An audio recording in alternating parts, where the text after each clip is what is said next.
What's up, San Diego? Braden Surprenant here on the Braden Surprenant Show, live and local each every day from 10 to 2 on San Diego's #1 sports station, 97.3 The Fan. A little bit of a special addition to the show as we are getting ready to get to the A.J. Preller press conference today. It's going to be a Zoom press conference that we're going to air live on 97.3 The Fan as we await for A.J. Preller and everybody to get ready to go over there. We're going to get to it momentarily. Our coverage of the press conference of this 97 to the Fans commercial-free coverage of A.J. Preller's press conference today is presented by criminal defense attorney David P. Shapiro. Facing criminal charges, trust David P. Shapiro, criminal defense attorneys, helping clients regain control since 2010. Visit davidpshapirolaw.com. I think it's going to be a little bit of an end of a season press conference mixed in, obviously, with the news that Mike Shildt announced yesterday that he is retiring as the Padres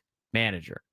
That's what it was said. We're going to talk more about that in the 11 o'clock hour. We're going to dive deeper into, some of the things that Mike Shildt said in an article now by Dennis Lin that he put out this morning.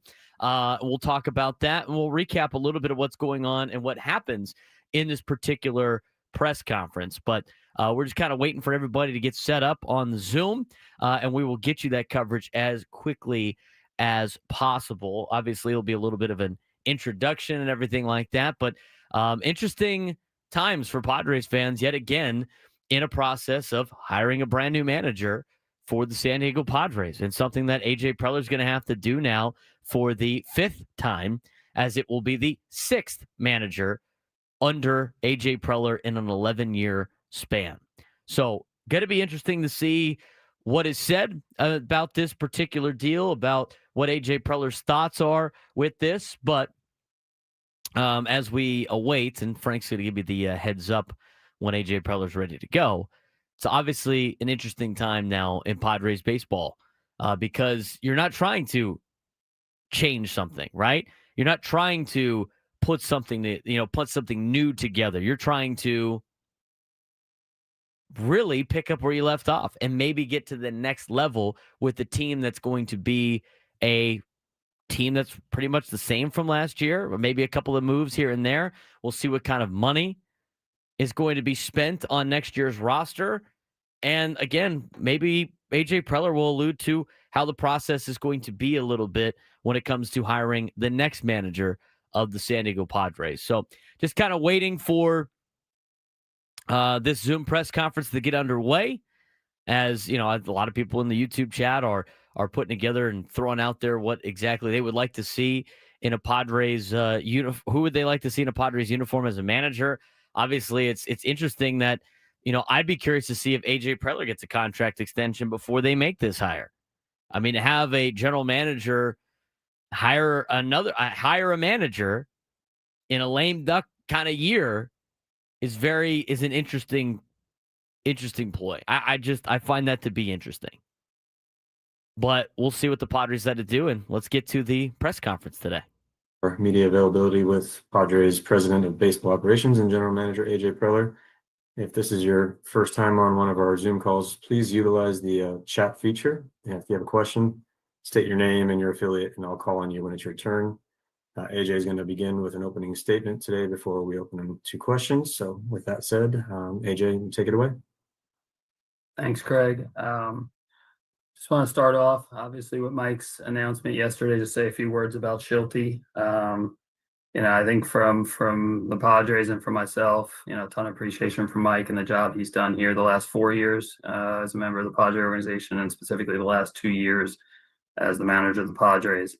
I think, we've had a lot of success here in terms of winning games, and I think in large part to the job Mike's done as a manager, our coaching staff and our players, and Mike leading that pursuit. The ability, it's not easy to win in the big leagues and to go back-to-back 90-win seasons, go to the playoffs multiple years, win a playoff series. In the 4 years he's been a part of the organization, 3 times in the playoffs, a trip to the NLCS. Mike's done a lot of the heavy lifting, honestly, in terms of getting the team in that spot and getting the organization in that spot.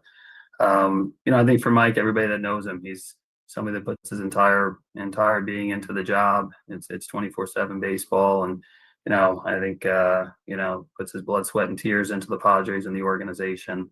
And I have a lot of respect personally for him, on that end. He's a baseball lifer, and he's devoted himself to the Padres over the last 4 years. The last few days, I had the opportunity to talk to Mike a lot, and I think they've been great conversations, reflecting back a lot of good times, good memories, good thoughts from the last few years. Definitely talking about some of the things that we screwed up together, and I screwed up as well. I think it's been nice to hear from him his appreciation for the organization, and specifically his appreciation that he mentioned, like, one of the main reasons why he thought about coming back was our working relationship, and to hear that respect from him, I think is important to me, and meant a lot. I think we're going to go grab lunch here in a few hours. He's paying, and I think to me, like, now the pursuit goes to going to find a manager that'll help us continue in our pursuit of winning world championship for the Padres. In terms of the season, I know we're going to talk a lot about the year and the off season ahead. And I think my takeaway overall from the year, I think, is a very good year overall for the organization. Like I mentioned, to get to the playoffs, that's not easy. I think we all take a lot of pride in doing that. It was a hard-fought series against the Cubs, ultimately fell short. It wasn't the finish that we all wanted. I think a few years ago when I started here, the talk was about getting to the big stage, and that bar has clearly been raised. And we're going to do everything in our power over the course of the next few months to get to that big stage, which is, getting to a spot where we're playing at this point next year, and we're eventually playing and winning in a World Series. So that pursuit starts today with our off-season process, and we'll open it up to any questions here now. We'll go ahead and get started with questions. First up, we'll go to Kevin AC, San Diego Union Tribune. Again, if you have a question, please put it in the group chat and I'll call on you. Kevin? AJ, from your perspective, how did Mike Shilt's retirement go down in terms of you learning about it? And did it have anything to do with any sort of conflict with anyone in the organization from your perspective? Yeah, I mean, I think, to me, it was probably more of a surprise than a shock. I think, we obviously talk all the time throughout the season, and you get a feel for, like, where he's at, where his mindset and everything like that. I think when we left Chicago, last week, he said, hey, let me get 5 or 6 days to kind of recharge the battery, kind of talking about being burnt out a little bit. And he went back home to the Carolinas, and I talked to him, multiple times last week. It was more small talk, just kind of checking in, seeing how things were going, talking about starting to get ready for the off season, starting our review process. And then when we got to this weekend, you could tell that he was just having some thoughts about what it all meant. And, Saturday he got back to myself and John and Eric, and, just eventually said, hey, this is something that I just don't have the energy to do, physically, mentally, don't see myself continuing in this spot. So that's kind of the last week. Again, like, as the year was going on, we always have conversations about where we're at, what we're thinking, everything like that. So again, probably more of a surprise than shock. So, like, that's the entire scope of, like, your understanding of why he walked away, is just being burnt out. Yeah, I mean, I think these jobs, at the end of the day, like, it's baseball. It's a lot of fun. It's it brings a lot of joy to a lot of people, and but it's a lot of time that goes into these jobs. I mean, I think it's 162 game season. It's 180 days. It's the off season. It's not really the off season anymore. The way Mike goes about his job, it's not much of an off season, honestly. He's involved heavily in terms of player plans and programming, and working with staff. So again, I think in hearing from Mike, and when you talk about somebody that throws every fiber of his being into helping the Padres or helping the team that he's a part of, that's how Mike goes about it. That's how a lot of people in the baseball world go about it, but Mike specifically. Thanks. AJ Castleville, MLB.com. Hi, AJ. This is obviously leads to another manager search, and you've talked a lot about stability, but this is, I think, going to be a fourth manager in 6 years. And how does that affect kind of what you're trying to build and how you go about building, and how do you make sure that going forward you can kind of maintain some of the momentum that you've built the last couple of years with Mike? Yeah, I mean, I think, in terms of, again, I think in terms of the organization, I mean, from, there's, a lot of us now have been together for a long time, from, Eric Grubner, myself, from the PR staff, from, members of the coaching staff. You look at guys like Ben Fritz and Ruben on the pitching side, Ben, I think for 11 plus years. And now Ruben's starting to get to, half a decade with the Padres. You look at Mark Rogo, our head trainer, Josh Stein, Pete Young, and a lot of others in the front office. So, there's a lot of us, and from a player standpoint, we have a lot of guys that I think, again, by design, you need stability and people with ability. And I think, from a player standpoint, we've got a core group that's, from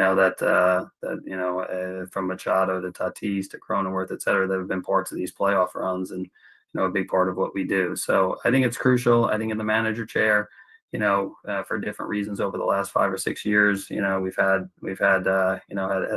different managers in those spots, and we've gotten to the playoffs with different managers, which I think speaks to the strength of the roster and the organization, et cetera. But no, I think the idea is similar to those other areas that I outlined. It's to have a manager that's here for 10 years, just like a lot of other people in this organization have, and there's a lot of value in that. So I understand that. I understand the value that comes with that. And I think that's the goal here, when we make this next hire, is to have somebody that's here for the long haul, like a lot of people have been in this organization.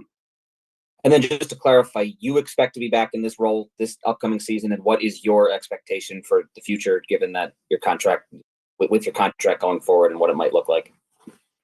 Yeah, I mean, I think from my standpoint, I love the Padres in San Diego. I think obviously, like, proud to be a part of this thing, and like, proud of the work that's been done over the last 10 years to get us to a spot where, we're one of the more successful franchises. I think we understand there's some unfinished business that's left to be done. I look forward to having conversations with John and the group, here this off season. But again, like, we have a lot of work to do. So it's, we've got a good team coming back, and I think for myself and our front office, our focus is always on trying to build, a championship team year in, year out, something that's sustainable. But again, like, I enjoy it. I love it. I love San Diego. I enjoy the people here. Feel responsible for, for the people that are here, and really enjoy the relationships, and looking forward to this off season, honestly, and the future. Next, we'll go to Tom Krasovic, UT. Good morning, AJ. Managers seem to burn out faster than presidents of baseball ops and GM types. At least there seems to be more turnover. Do you think the managerial job, there's more wear and tear and on guys and causes health problems at a higher rate than perhaps your job? Yeah, I mean, I don't know. I mean, I think it's all, I think it's obviously, like, individual based, and I know these jobs, like I said, it's baseball, so it's, there's a lot of joy to the job. I don't want to, I can speak from my own experiences. There's a ton of fun every single day coming to a ballpark and talking and watching baseball. But again, like, everybody's going to respond differently. It is like, there is a time sensitivity. There's a lot of man hours that are spent on it. So, again, I think from our standpoint, I think as an organization, like, there's a lot of togetherness, and a lot of people that understand you're spending more time here at the ballpark than you are in most cases with your family. So you got to enjoy it. You got to like it. And I think from a health standpoint, it's important to be happy when you come into work, because we spend so much time together, honestly. Do you think, but you don't think there's anything intrinsically about managing that's more stressful? There seems to be more turnover at manager. Yeah, I mean, the manager job, obviously, like, you're traveling with the team, you're in uniform, you're 3 hours, it's intense competition that you have a direct role of what's going on. I think one of the benefits, you get to deal with the media twice a day, so that may help to lengthen some lies, but just kidding. But no, it's a different deal. Obviously in the front office, you're able to, you're watching the game from a different perspective, different lens. The travel's differently. The travel's different. The manager job, it's you're there with your players and your group, and it's similar to a player in terms of being in the clubhouse, the locker room, the day-to-day grind of it. I think that's like, it's a different pace. And I think what you're saying, Tom, like, yeah, maybe that again, that pace is a challenge, like honestly, from a time spent standpoint, front office jobs, you spend a lot of time, just it's a different type of it's a different type of physical toll. And that makes some sense to me, what you're saying. Thanks. Kyle Blazer, foul territory. Hey, Jay, you mentioned the conversations that you have with Mike over the course of the year. When did he first indicate to you that this might be, a step he wanted to take and retire at the end of the year? I mean, I don't, like the retirement piece that really didn't come up throughout the season, like that portion of it. I think you could just tell again, like, like again, physically, mentally, the joy you get from from the job. I think those are different things we talk about all the time, like big picture wise, me and him. But I think it was more when we got to Chicago, like you get to Chicago and now the season's, it's done. There's a lot of emotion in that room. There's a lot of emotion from our players. We have a lot of guys that care a ton about this thing. And I think kind of coming out of that was the first time, like talking to him, where it was like, all right, yeah, this is something he's that definitely wore on him, and more so from his standpoint, this is something he's got to make some decisions on. So in terms of where he was at, so Great. And then what does the timeline look like for conducting managerial interviews and potentially making a hire? yeah, I think we'll get started here today. In terms of just like getting the candidate list together. And then, starting with the interview process and, kind of going from there. I think it's really just more about, getting, quality candidates together, being thorough with our process. And I don't think there's any said, hey, by the GM meetings or by this date. I think it just when we feel like we've been thorough, in the organization, we've got all of our, our questions answered, and I know we've got a good group that's already starting to reach out. That's, I think, interested in the opportunity. But it's no said, hey, we need it by this date, et cetera. I think it's when we go through the process and feel good about everything that we'll have our next manager. Awesome. Thank you. David J. AJ, when Mike came to you with this, was there any discussion with him about another role in the organization, going back to the player dev side where he has such deep roots? Well, Mike was pretty clear. I mean, I think like from his standpoint that, he doesn't know exactly what the next step is, but I think for him, it's just a chance to take a break. And, I think, he enjoys the game and baseball and everything like that. But I think he was pretty clear, like this is what he wanted to do, is his decision, his path. And we respected that, and just supported that.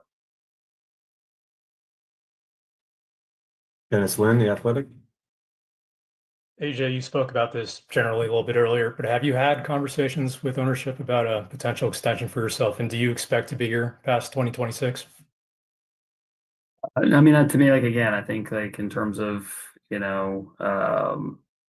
my situation and the contract, obviously that'll be between me and ownership, and, what that process looks like. And again, I think, we'll have those conversations here going forward. But, I think from, myself and the rest of the baseball ops group, a lot of confidence and faith in like our roster, what we're trying to do, what we're trying to build. And that's going to be a big emphasis and focus here over the course of the next few months from our end, is putting a championship team on the field for next year and the future. Do you view that though as maybe a concern for potential your next manager who might not know, exactly what the future or the organization future of baseball ops is?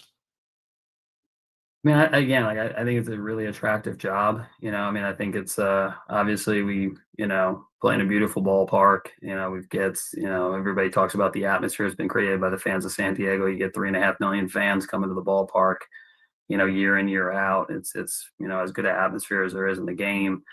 I think it's like I mentioned, it's a great organization. We produce players, we put talented rosters on the field. We go to the playoffs. I think it's the challenge of winning a World Series in a city that hasn't done it before. And we have some phenomenal players and staff. So it's, I can only tell you, like, just in the last few hours, you get a lot of people reaching out. I think I think from my eyes, it's an attractive position and job. And I can tell from the interest that's been coming in and then some of the conversations that have happened here in the last few hours, like it's viewed that way in the baseball community. Next, we'll go to Jeff Sanders. Hey, AJ, you've had two managers walk away from playoff caliber teams. What do you think that says about the organization? And are you concerned about what maybe the outside world thinks that says about the organization? No, I mean, I think, yeah, again, like I think we, like each situation's been a little bit different. And I think in Bob's case, obviously he went to San Francisco, the last few seasons and felt like that was a dream opportunity for him. I think in Mike's case, I think it's a different set, of circumstances for him. So again, I can, you look up and down our team, our organization, our roster, our players, we've got a lot of people that have been here for a long time. It's a great place to work. It's a fun place to work. Again, it's always demanding. Like that's just the nature of high performance sports and in Major League Baseball. And again, I think we set a high bar. That's a good thing. But it's a collaborative environment, it's a fun environment, and that's why I think a lot of people have been here for a long time. And again, like you hear from the players all the time, like this is a crown jewel, this is a destination for players, and it's we have players that have come from other organizations and some other top organizations, and they talk about the Padres being being a the spot that's the best place they've played in. And players aren't going to talk like that and just say that they're coming here because they see a lot of connection, a lot of people together, a lot of things that are well run and done, and they have success. They like to win. So I think for all those reasons, I think it's a fun place to work, honestly. And then your last two managers had experience. Do you need a certain experience level for the next manager, or will you entertain rookie first-year managers? I mean, again, I think everything's on the individual. I think we've seen, and you see it, in the playoffs, you see successful managers that come from all different backgrounds. We've had, last two managers have been very accomplished and guys have had success elsewhere and had success here. I think we've also seen, guys that have been first year managers, Jace's first year, getting to the playoffs and finishing the top 2 or 3 in manager of the year. So you look throughout the year, throughout the game, there's a lot of good managers that have done it for the first time. There's a lot of good managers that, have been in their second or third stop. So I think for us, it's just going to be best fit, best person, who that is, who fits our group and our team. We're going to be very thorough in what we do and talk to a lot of people that come from different backgrounds and experience levels, and hopefully get somebody that's here for a long time and lead us to a championship. Okay, CBSA. AJ, you talked about that core group of folks that have kind of helped elevate this organization to where it is and been around for a while, including the coaching staff. How important is it for you with this next hire to make sure that part of the coaching staff kind of stays in place? An example, if you were to go external, maybe somebody wants to bring in their own coaching staff.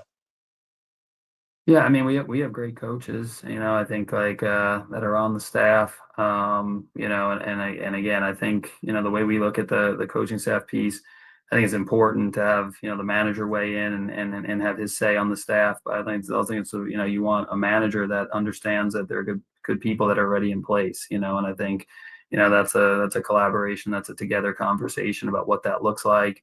So again, I think a manager is going to come here knowing that we have some super talented people that are in place and we've done a lot of winning. So, we'll be open if there's some ideas on, hey, we can change this or tweak that. But I think we also understand, and I think anybody we talk to is looking at it going, this is why it's an attractive place. It's because we already have some staff members that are in place that are doing a great job, and this is why it's an attractive spot for any candidate, to be a part of that, honestly. So that'll be part of the process once we get a manager in place. And then a logistical follow-up with Mike Schilt. Was there any financial settlement with the final 2 years of his deal, or did he walk away from 100% of the money in those final 2 years? Yeah, I think again, I say this all the time, but from an organization standpoint, that's, not commenting on anybody's individual contract situation or the financial impact of that. Marty Caswell. Hi, AJ. Who is going to be involved in the process for hiring the next manager? I mean, yourself, is it ownership? Who else is going to be involved in this? I think when you go through something like this, it's obviously a crucial hire. You want to, you want to, give each candidate an opportunity to get a feel for the organization. So, I think an opportunity to be around, the different departments and then, the department heads in baseball ops is important.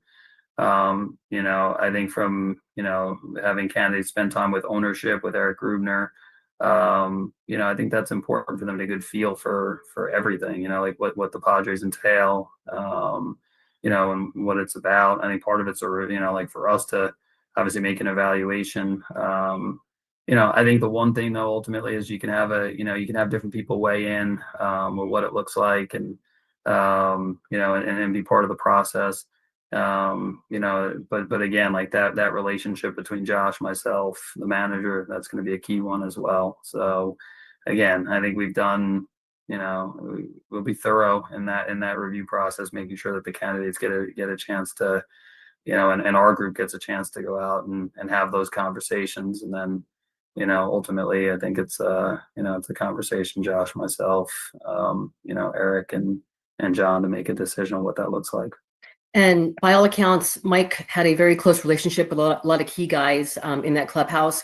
What's been the reaction of a player specifically like Manny Machado, who has 8 more years left and has gone through quite a few managers during his time with the Padres? Yeah, I've had conversations with a bunch of the players. I have to have more here in the next couple of days. I think like from the player standpoint, it's like you would expect, it's all different. Everybody's had different reactions. I mean, everybody's an individual and they're going to have their own thoughts. Again, I think for the most part, most of the reaction has been about, an appreciation for Mike and what he brought to the table. And, we've done a lot of winning in the last couple of years with Mike as our manager. So I think everybody respects that. And then I think some of the conversation has been looking forward. So, again, I think that's been some of the conversations I've had with the player group. I do one more. I'm sorry. Were you aware of any conflict whatsoever with Mike and the coaching staff or members of your baseball department? I think, I've seen that out there. I mean, I think the biggest thing about that, again, like I think the last 2 years, like a lot of the success we've had is because of, how tight the group has been together in terms of the coaching staff, the front office, the players. I think you see it translate onto the field with the player group. Again, like there's always going to be tension. There's in a high performance atmosphere. There's going to be disagreements. I mean, I think that's healthy. And like, I think that part of it is, I think that's the nature of when you spend 180 days together with different people. But again, I feel like a big part of it, like the last couple of years of why we've gotten to the playoffs, 190 games, been successful, is because there has been that togetherness with, staff, players, and I think the players have felt that. RNA Trip, NBC. Sort of related to Jake's question, when you hired Mike Shildt, you touted the familiarity that he had being within the program, the organization a couple years before he was hired. Being that there are some potential internal candidates, how important of a factor, how valuable might that be with some of those guys, considering who you give the job to going forward? Yeah, I think we have, like you mentioned, Darnay, we have some strong internal candidates, and I think that'll be one thing that they bring to the table, is the knowledge of, the organization, but it's definitely our roster, our players, our people. So I think there's a lot of positives to that. But I'm also anxious to get a sense from some people from outside the organization, to get a feel like with a fresh perspective and what that looks like, and their take from outside. So again, I don't think it has to be this way. It's this is going to be a must for us as we go down this, as we start the process, at least maybe as we get into it, something that really starts to pull on us, that this is super important. But we're going to talk to, again, like I mentioned, we have others that are being asked about in other spots in the league that are internal candidates right now. So we have a strong group that we're going to talk to that have had those experiences, and then we'll also do our best to talk to people that are outside the organization and get maybe a different perspective there. And as far as the roster goes, what do you view as kind of the biggest needs going forward, and where does more power, a power bat, kind of fit in that? Yeah, I mean, I think as we start the offseason, I think the good part is kind of the core foundation, in terms of the position player group, and the bullpen is there. I think, you look up and, like from the bullpen, which was a huge strength for us this year. Obviously we'll see what Robert Suarez's situation is.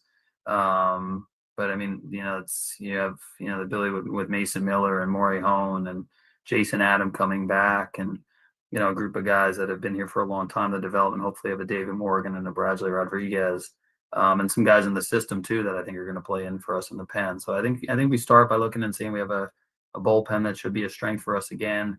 A position player group that you go around the diamond. We have a couple free agents with the rise and O'Hearn, but around the diamond, we can basically go play, like a decision to make on Ramon and his situation, Ramon Laureano and his option deal. But, again, when you start a team with Merrill, Tatis, Machado, Bogarts, Cronenworth, now Fermin,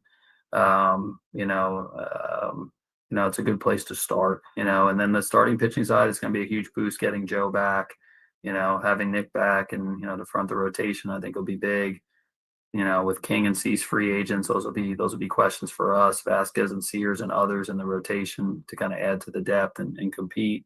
It's clear, like, starting pitching is a clear area of need. And then, like you mentioned, on the offensive side, I've seen a lot said, power bat. I think it's like that mix. You want to be able to do both. I think, like, at times we've had it here, at times, like you look in the postseason, you see some teams where it's like, oh, we need more contact. That's what wins in the postseason now. Then everybody, okay, home runs wins in the postseason. It's like, it's both. You got to have a team that can do a lot of things if you're going to try to win a championship. We didn't quite do enough of that this year in terms of just being that offensive force and putting that pressure. There's a lot of ways to do it. Hitting the ball out of the park is obviously a nice thing to do. I think we're capable of doing that. I think we're going to look to add to that.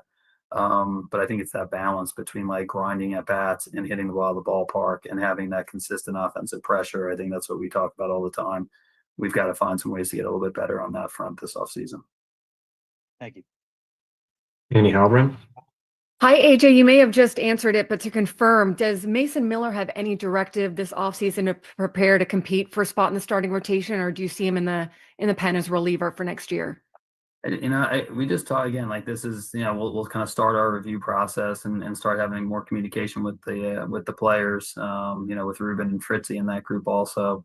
The only thing I said to Mason at the end of Chicago was honestly, like, hey, like, obviously, like, thankful for the way he performed and impressed with how he went about his business after a big trade. And then just telling him that we'll be in touch in the next couple of weeks and have that conversation. So that'll be up between us and Mason. I think the good news is he's one of the great talents in the game. He can do a lot of things on the mound. I think we've seen, like, obviously the dominance with the fastball slider mix, the changeup coming into play.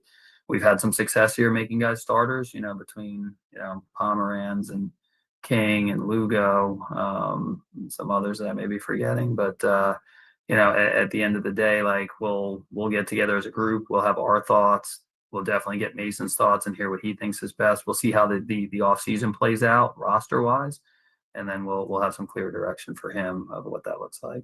And then my last question is, Darvish mentioned he had a few things to think about at the end of the postseason. Have you heard from him or had any conversations with him? And do you expect him to be in the starting rotation next season? Yeah, I talked to you quite a bit here over the last week or so, and so have others in our group. I think it's something that, we'll keep talking to him over the course of the next couple of weeks to see what it all means for him. I think, again, like, this year, really starting in spring training, he was probably not 100% all spring training in terms of, or we got into the regular season. He's a big part of the organization, and I think we'll have more conversation here over the course of the next couple of weeks. But it's just really been the start of it overall. Honestly, we haven't really had a chance to get too detailed on anything, and I think we'll start digging in more with Darvish and others here over the course of the next couple of days and leading up to the GM meetings here at the beginning of November. Thank you. Thank you, Annie. Kyle Blazer. Hey, Jay, you kind of alluded to this a little bit earlier, but what are the main traits and qualities you'll be seeking in the next manager? I think starting with, just baseball knowledge and content. I think, like, somebody that obviously, like, knows the game very, very well, is always part of it. I think somebody that can, relate to people and players and, has the ability to be honest with players, but understands that the way to deliver messages may be different for different guys.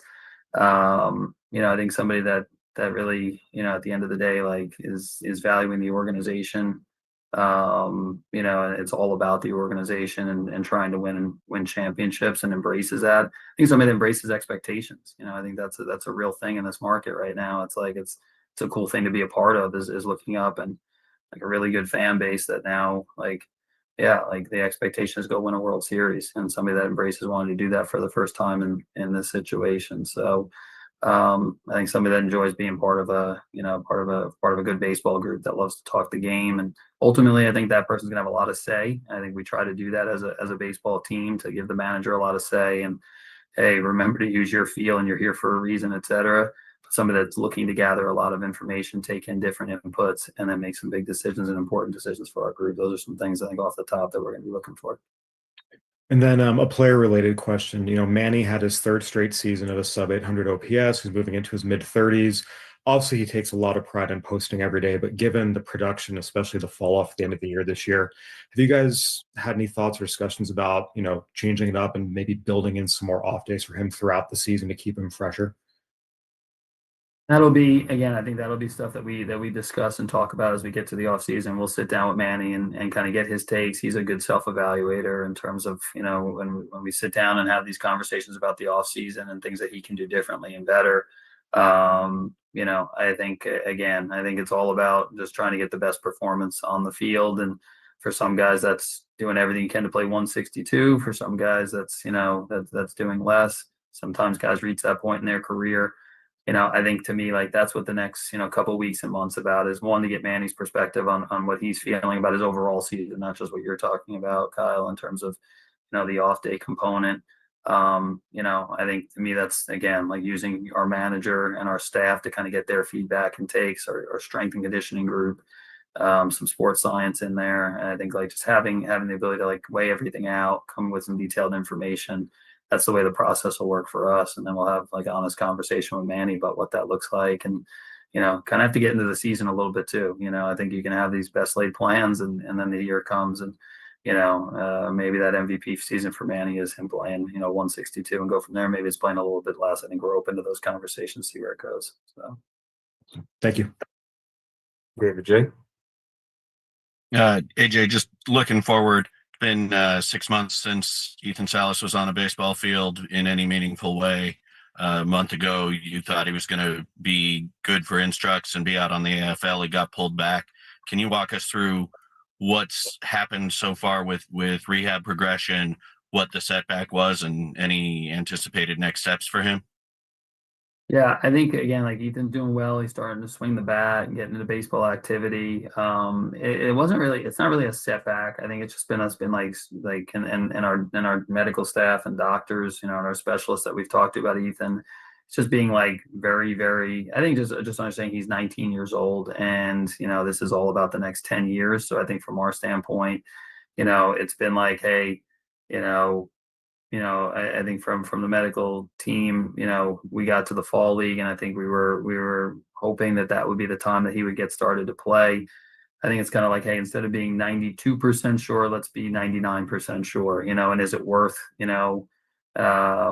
like him playing 2 more weeks in the fall league, or what does that kind of start, you know, jumping off point for him? Where does that begin? So it's not like anything's happened over the course of the last 5 or 6 months where it's like, hey, this was something that, you know, is different than what we were originally expecting. I just think it's more from taking the cues from our doctors that are saying, hey, they're kind of the ones that are like, look, this is when he starts. I think that point has moved just to, and I think as we've sat down and looked at it, it's like, is it really worth, you know, if the doctors are saying, let's be, you know, 2 more weeks can do him even more good and can, you know, take the healing process to, you know, to a more complete level. I think it's been more about that. So he's swinging the bat. Saw some video from it the other day. Talked to Riley about it. He looks good. He sounds good. You know, he should be ready to go. Spring training. I don't think this offseason's a no playing somewhere else, but I think we just want to make sure that, hey, this is you know, we're listening to our doctors and everything he can, because it's about the next 10 years for him. He's 19 years old. So, you know, that's more the Ethan situation. And are there specific either, you know, sort of biometric markers or measurement markers that you're looking for to get from that 92 to 99% certainty? Yeah, I mean, I think again, like I'm not going to go into all the details, but yeah, our doctors obviously, they have a lot of experience. They have imaging. I think they have the ability to look at different things, on film and also on the field and in the training room to kind of be like, hey, this is what we need to see to get him to that spot. And we're listening to all of that. They've got a good plan. They've been good at this. We've had a couple other players in the past that have had these stress reactions, and we've gotten them back to performing, and it hasn't been a long-term issue. I don't expect it to be for Ethan. We have time just for a couple more questions. We'll go back to Sanders. Hey, AJ, back to Schultz real quick. Were you made aware in season that he was having health issues and or facing death threats? I mean, the death threat piece, yes. I mean, like, I think from the health standpoint, again, that's probably for Mike to comment on. And talk about. I think again, like, you get into these seasons and there's a grind. I think from that standpoint, but I think the health piece was something more over the course of the last few days when we talked about it. Just him kind of explaining how he felt and from a health standpoint. Mike's a guy it's all about that night, that day, grinding through, putting his energy into that. So he didn't share a lot of that, but the other piece you mentioned, I was aware of, yes. And then are you inclined to leave Morion in the bullpen at this point?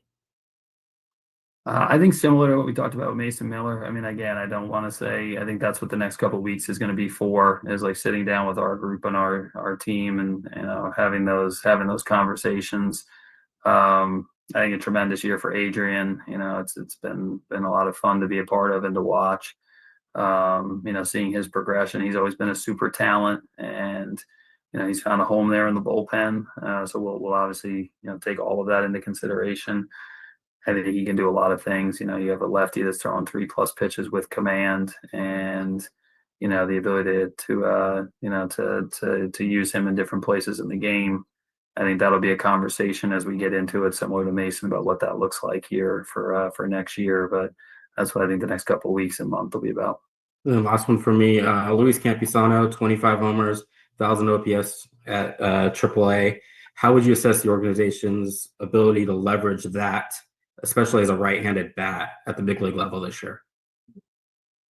I mean, I think for Campy, it's again, it's when you have a team that's you're contending year in, year out for a playoff berth in a playoff situation, breaking in young players, which you have to do. I think that's always it's always part of the conversation and discussion. I think for Campy, I'm hoping that what was not his ability to go back to AAA, which guys don't have a chance to do all the time. He dominated the level. The reports coming out of AAA have been really good. So I'm hoping that as a baseball player that, while it wasn't at the big league level, that he had an opportunity to develop and grow this year. He's going to be in our mix for next year for sure. I'm hoping his experiences this year, are gonna help him overall as a player. And, I'm looking forward to seeing, he's a guy that kills it in the off season every year. I know he'll be ready coming into spring training. And, when we look at ways to get better and what that looks like, power bats that can catch, plus bats, guys that were, I don't know if he's going to be a AAA player of the year, but, did a lot of great things there. I think that's going to be a fun conversation for the next couple of weeks and months about what that looks like. And I think that'll be something that we look at when we look at our offense and how we continue to get better. Was there a conversation about at least having him around September 1st, part of the roster, getting him involved before needing him in an emergency in the playoffs? Yeah, I mean, obviously he's always on the radar, and I think with the performance that he had at AAA and the reports that we talked about, he was there was always a lot of conversation about Campy, our catching situation, what's best. I think he obviously got up there at the very end, and I think would have been ready to help us, but it was definitely part of our conversations throughout the year, and definitely as we got to September. Thanks. Brandon Stone. Hello there, AJ. Two questions for you. The first, I believe you mentioned there's an upcoming lunch between the two of you. Presuming that Mike either stays retired or if he ends up going somewhere else later in time, is there a window, an opening for him to come back, maybe even to his original job, the special assistant job?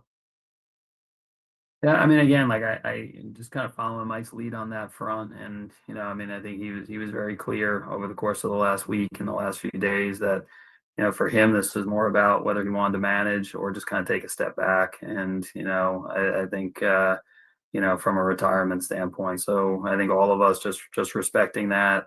Again, I don't think any topic, to me at lunch, we'll always talk. We talk baseball and life and see what that looks like. But in terms of hearing what Mike said over the course of the last few days and the last week, I think he's pretty clear that for him this was either managing or not having not having that role that you mentioned. Thank you. And my second one, you mentioned the fatigue and the hurt that he was feeling specifically during that wild card series in Chicago. And thinking back about some of the scenes we saw, the argument with Xander and then Schilt coming out being angry, and then what happened in the dugout after the game was over. I'm wondering your thoughts about the mental build of the team right now, and also what were your comments to the team? Was there any sort of disciplinary action after what happened in the dugout with the umpire? Well, I mean, I think in that scenario, I viewed it more again. I think it's this is these are obviously highly charged moments, playoff games. It's the most stressful, the most intense. Obviously it was a tough call, and you're gonna have in that moment in those situations, people are gonna be supercharged, and again, I think the league did what they needed to do and what they felt like was right. I haven't spoken with Bogey and Jose. I will here, I'm sure, over the course of the next couple of days, and just kind of talk to them about the discipline, fine and a suspension. And Iglesias is a free agent here coming up. But again, I think I'm the way our players handle themselves all year. What I've seen from our staff and players in terms of being professional, being on the field, being competitive, but understanding where that line is from a sportsmanship standpoint, I thought was super high all year. And obviously the last that last moment there was unfortunate in terms of the call and having some guys that care a lot, but I thought our team all year was handled themselves very well in those moments. Thank you very much. Thank you, Brandon. With Jake? AJ, I just wanted to follow up. You confirmed that Mike was facing some death threats. In your time in MLB, have you known that to be common? Obviously, that would be incredibly disheartening, but is that a common theme or uncommon? Yeah, no, I think again, I think that's unfortunately kind of part of it. In terms of I've seen players, staff, other people in the organization. I'm not saying that unfortunately have to deal with that from time to time. So these are, again, I think it's unfortunate. I think our organization does a great job of handling that, and handling those situations, and the league does, but it is part of it, when you're in these profile positions, and it's not like it's something that I have not seen in the last 11 years. Like it's something that's come up with different players or staff members at different points in time. So thanks, AJ. All right, thank you, AJ, and thank you all for joining us today. We appreciate your time, and we will see you down the road soon. Have a good day. Thank you. Thanks, AJ. 97 through the Fans commercial-free coverage of AJ Preller's press conference today was presented by criminal defense attorney David P. Shapiro. Facing criminal charges, trust David P. Shapiro criminal defense attorneys, helping clients regain control since 2010. Visit davidpshapirolaw.com. There are a lot of interesting things said in that press conference by AJ Preller. I'm Braden Surprenant. He's Frank Marchese. This is the Braden Surprenant Show, live and local each and every day from 10 to 2 on San Diego's #1 sports station, 97.3 The Fan. A couple of things that really stood out. I mean, they went a lot of different directions, a lot of questions, right? It's this end of season press conference mixed with a Mike Shildt retires press conference. So obviously a lot of things coming out of this press conference. I mean, you got to try to translate it from AJ Preller, which is always difficult to do. But when looking at everything that he said and looking at the situation with Mike Shildt, I mean, it's interesting enough. They're getting lunch today. And we'll see what that conversation is like. I don't know if we'll ever hear what those two particularly talk about. But I think this is the time for Mike Shildt where he wanted to get out on his own. I don't think there's anything else that you could get out of this. I don't think he was forced out. I think that a lot of people like to make up rumors and talk about conspiracies and everything like that. And so it went from, this is what Mike Shildt dealt with. Obviously, he was worried about his health concerns. Obviously, he was worried about, some other things. And, in this day and age of professional sports and the way everything's going towards, it's different. It's different. It's a different animal being a manager for a Major League Baseball team. So Mike Shildt retires. And now you got to find somebody else that's going to step in and be the new manager of this organization. Now, a couple of things too. I mean, they asked him multiple times, you think, AJ, you're going to be here past 2026? I think it's a fair question. I don't know how he's supposed to answer that. But according to a report from Dennis Lin earlier this morning, there is no contract negotiations on the table right now with AJ Preller and the San Diego Padres. So interesting to see how that plays out. To me, I think you got to get AJ Preller signed before you start talking about a manager. And there's a couple other things that were pointed out in this press conference. And, we're going to fully recap the press conference in the next hour. We want to hear from the fans out there. 833-288-0973. 833-288-0973. Give us a call. What you got out of the press conference. But when you look at some things that AJ Preller said about the team, I thought it was very interesting. And AJ's smart. AJ picks his words carefully. When talking about the starting rotation next year, he started off saying Musgrove's going to be a great upgrade or a great, it's going to be great having him back next year to kind of start off this rotation. And Nick Pavetta's going to be back. And he's like, you got to talk about guys like Michael King and Dylan Cease, and they're obviously free agents. And he talked about Randy Vasquez and JP Sears. He talked about a lot of players, and he didn't mention Yu Darvish. Obviously, Yu Darvish has talked, and then Annie asked about you. He obviously was thinking about some things as the season was ending about whether or not he wants to come back, and it sounds like he's had conversations with AJ Preller. So I find that to be very interesting when talking about the starting lineup, when talking about the starting rotation. Interesting questions about Luis Camposano, and there's just so much to unpack. I mean, you had a 45-minute press conference recapping the end of the season, talking about Mike Shildt, what to expect from a new manager, and now off-season conversation.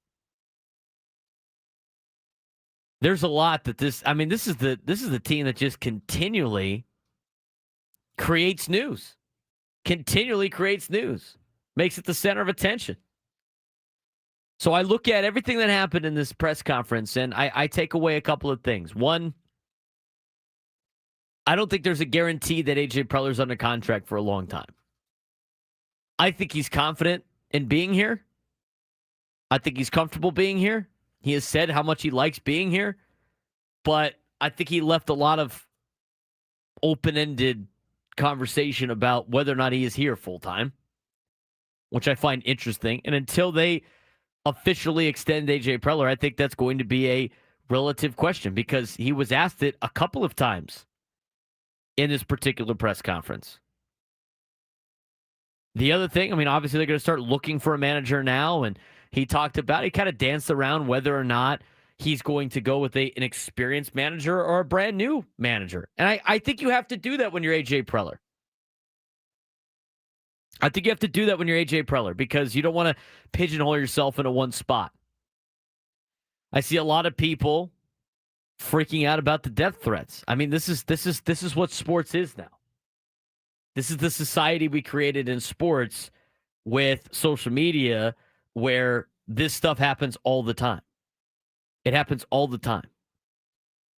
There's a lot of crazy people out there that say crazy things behind fake accounts and everything like that.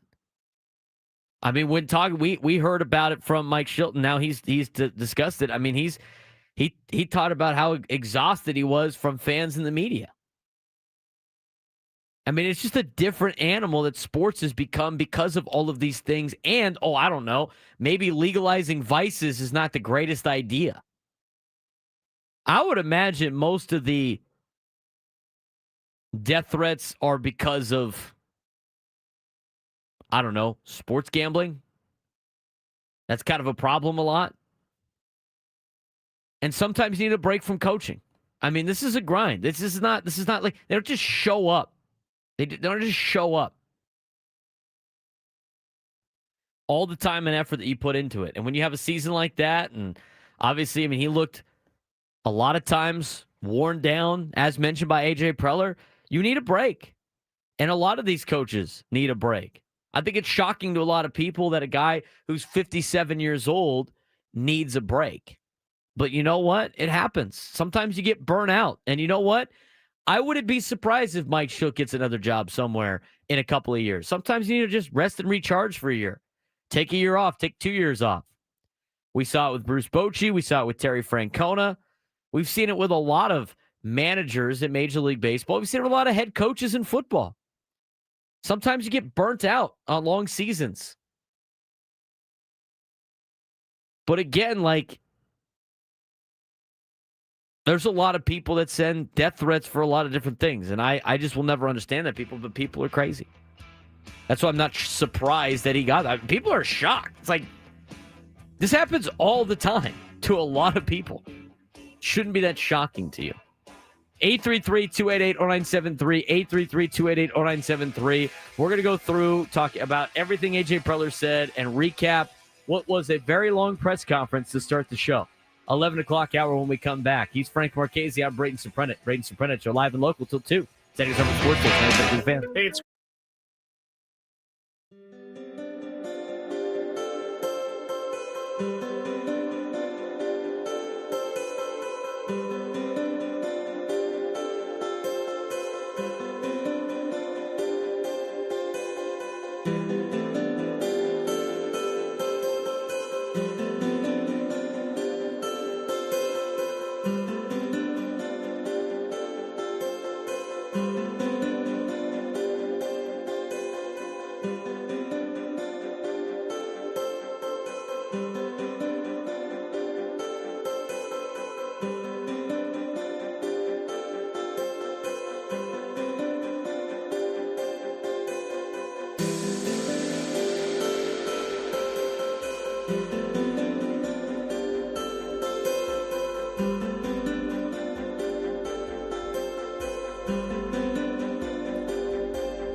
11 o'clock on the Braden Surprenant Show. All guests on 97 through the Fan. Join us via the David P. Shapiro Fan Hotline. Facing criminal charges. Trust David P. Shapiro, criminal defense attorneys, helping clients regain control since 2010. Visit davidpshapirolaw.com. He's Frank Marchese. I'm Braden Surprenant. This is the Braden Surprenant Show, live and local each every day from 10 to 2 on San Diego's number one sports station, 97 through the Fan.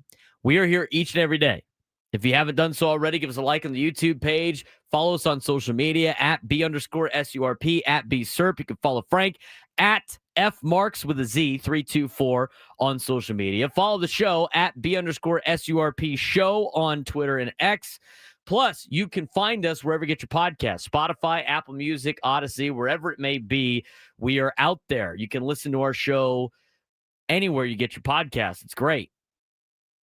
Also, if you haven't done so already, subscribe to our YouTube page. There's 461 of you guys watching right now on our YouTube page. If you were looking to find this to try to get the press conference, and we air a lot, all the press conferences, most of them. We air most of them. Anything Padres related, we are the place to be. Instead of trying to search to find us on YouTube, you can hit the subscribe button. And guess what it does? It absolutely just makes it easier for you to find us. Makes it easier for you to find us. And it doesn't cost you anything. It's great. If you're a Padres fan or a San Diego sports fan and you don't subscribe to us on YouTube, I don't know what you're doing. It's very easy.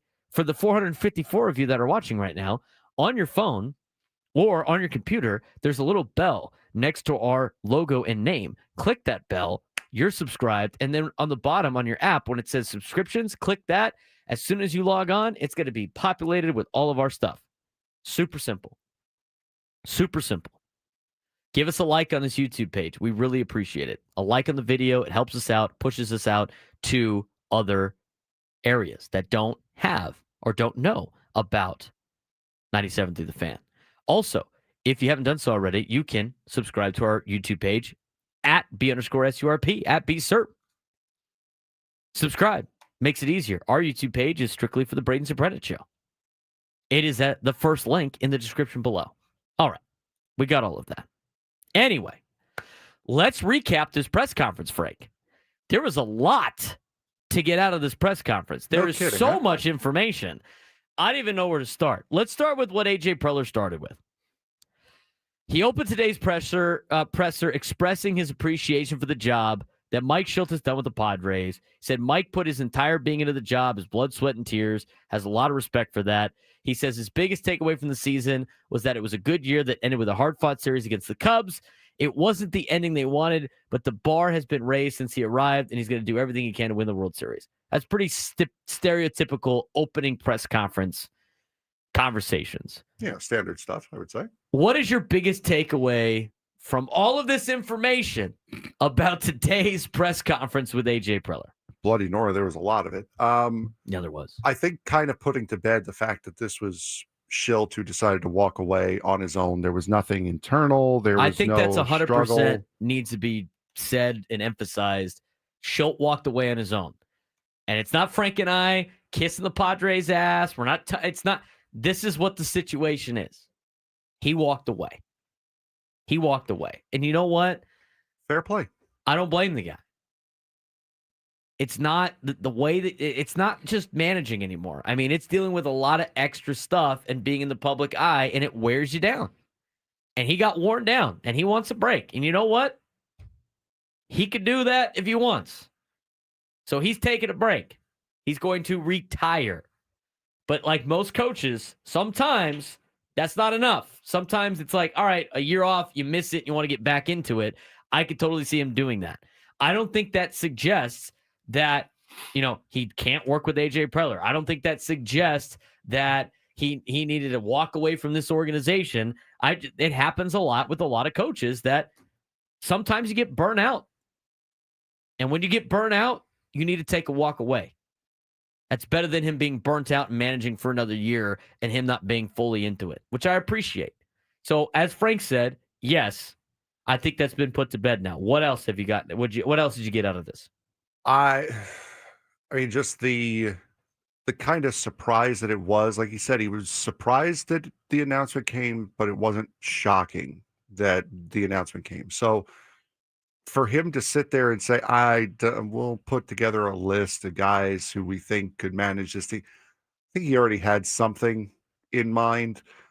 I don't see how you can have a manager talking to you, as the rumors say, as early as August about possibly wanting to do this without having a contingency plan already started and already getting set up. Now, with that being said, it's good to hear that the process is starting immediately, that it's beginning today, tomorrow, whenever, to get this in, because that is the first thing you're going to need to figure out before you can get to some of these free agents. You need to know, if I'm a player, I want to know who's going to be leading me into this next season. And it's hard to say, well, we would really love you to come here. We can pay you all the money you want, but we don't know who the manager is. We don't know who's going to be leading this ship. They have That's to a big start detractor. that. They have to get that started as quickly as possible. Yes. So not surprised that AJ Preller said we've already started the process. And I would imagine, as you said,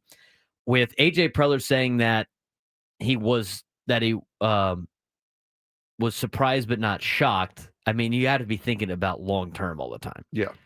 You know, after Mike took some time to recharge after the season, he informed the Padres on Saturday. AJ did not say he was aware of any internal conflict contributing to this. They're getting lunch today. I hope that's nice. But here's the thing. You mentioned like the players, but also at the same time, like the coaching staff. Yeah. The coaching staff's in limbo right now. Mm-hmm. Like it always is. This is how people don't understand how coaching staffs work when it comes to jobs. The coach that comes in brings his own staff because he needs guys that are going to be on his side, not people that want his job, not people from a previous regime. I mean, if I got hired to be a head coach somewhere, I'm bringing in guys that I can trust. I'm bringing in guys that share the same philosophies. I'm bringing in guys that I think are going to do a good job. I'm not inheriting a staff that had their guy walk away or had their guy fired. In this particular case, walk away. It's different. And just because you hire a new coach, I mean, there's some coaches on the staff that might not agree with said new coach, or they might not like said new coach or whatever. I mean, you have to find a good working relationship. You need everybody to pull the rope in the right direction. And so when you hire a new manager, that guy's going to want his own staff. There might be a couple of people that they bring back. I mean, you saw that with San Diego State when they hired Sean Lewis. He brought in his own staff. He kept a couple of guys. He kept Ryan Lindley, right? An alumni that could stay, like, and is from San Diego, knows how to recruit San Diego. He kept Demetrius Sumler. Guy's really good at recruiting San Diego. You can keep a couple of players or a couple of coaches. Now, the other thing, too, is if you're a guy like Ruben Niebla and you start getting called about managerial jobs, there's 8 of them out there. You got to take those. You can't be just waiting around because you don't even know if the new manager or whatever is somebody that's going to want Ruben Niebla on his staff. He might. We saw that with Mike Schilt, right? Everybody freaked out about that particular deal. And again, remember, they hired Ruben Niebla before they hired Bob Melvin. So it's not entirely impossible. But for Ruben Niebla, he needs to figure out what's going on in his life. All these coaches are going to start getting phone calls about other jobs, just like they were expected to do, even if Mike Schilt stayed, because of how successful they've been. And just because he's under contract through 2027, that doesn't mean anything. If he gets an offer for a manager job and somebody wants to hire him, I would be willing to bet he's going to take it. He's probably going to take it. Oh, for sure. Oh, for sure. So that's part of the deal. I bet Ruben will probably try to, I wouldn't be surprised if he puts his name in the hat for the manager job. I think you have to interview those guys just as a courtesy anyway, just to see. I mean, you might as well cast the wide net that you need. And we'll see if they decide to ask other managers throughout baseball or ask permission to interview any other managers around baseball. You're most likely going to see new base coaches next year. You see a whole new bench staff. coach, most likely Yeah. see a new hitting coach next year. Not because they did anything wrong, but because that's usually what happens when a new manager comes in. They bring in the guys that they can trust. For the most part, it's guys that were on their former team, like Matt Williams went pretty much everywhere with Bob Melvin. Right. Followed him around. That's going to be a thing that you're going to see. So no more Tim Leeper, no more David Macias. Most likely, there's a chance that they stay, but I would expect to see them not here on the corners next year. I wouldn't be shocked. I mean, it's possible they could stay. I mean, some of these guys have made it through a couple of coaching changes, but that needs to be figured out. So you have to find a new head coach or new manager, and then he's got to bring in his own staff. And then that's what you got to roll with. And Dark Day brings up a good point in the chat. It probably could have said it a little bit nicer, but hey, here we are. There is a chance. His name is Dark Day, so there is a chance that Ruben Niebla does not want to be a manager. He is content with being a pitching coach, and if that's the case, great. That's absolutely fair play. But if there is the chance that he does want to be a manager, you have to be able to accept that reality that your pitcher whisperer there's a chance that he could go. AJ Preller talked a little bit about the Padres organization and that many in the Padres org have been together for a long time. When asked about building on the organization's continuity in the wake of searching for a new manager, AJ said the goal is to have a manager that's here for 10 years, like many others in the organization. It's unfortunate that they have not had that ability yet, but that obviously would be the goal. It's also where the state of the franchise is at the time you hire them that determines how long you're going to be here. He says he loves the Padres in San Diego. He's proud to be here. When asked about his future with the org, entering the final year of his contract, AJ said he looks forward to the conversations with John Seidler about his future and that there's still work to do here. How much of that, how much was that answered in today's press conference about AJ Preller's future? I mean, I felt like it wasn't 100% reassuring, in my opinion. No. It wasn't 100% reassuring. And when we come back, we're going to talk about AJ Preller's future with the Padres. I mean, I don't know what he can say. He's obviously, it's out of his control. But if they were asking him and they were having contract negotiations, he would have said probably something a little bit better.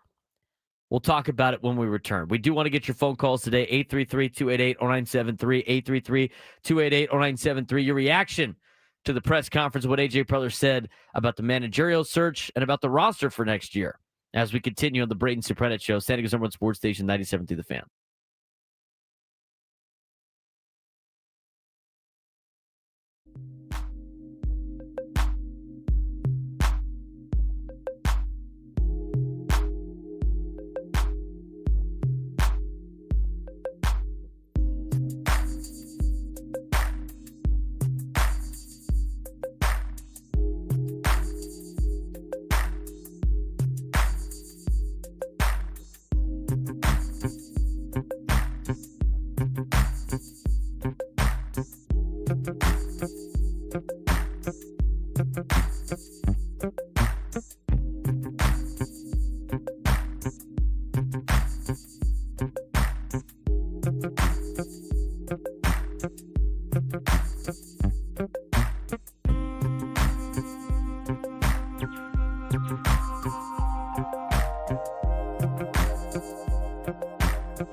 You can't count on much, but you can always count on Sundays with the NFL on CBS and Paramount Plus. Stream your local NFL game live every Sunday, all season long, starting at just $30 for your first year. That's like $250 a month. Visit ParamountPlus.com/NFL to get started today.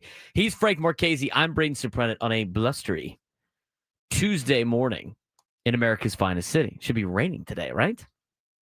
Should be raining quite a bit today, actually. Yeah, it's supposed to. It's supposed to rain today. I thought it was going to rain earlier today. Instead, it's just going to rain when I have to go coach football and sit in the rain. So that's fun. Oops. Yeah. I was told I cannot complain because somebody we know who coaches beach volleyball in the springtime, she said it always rains in the springtime during beach volleyball. So therefore, Frank, I'm not allowed to complain about one day in the rain. Watch me. I should bring an umbrella out to practice. That would be smart, yes. I would probably get charged a fine from our staff. But you know what? I'll eat it. It'd be worth it for $5 to stay dry. I'll eat it. I might have one in my car. Anyway, let's talk about this AJ Preller press conference. All right, we talked a little bit about the Mike Schilt deal.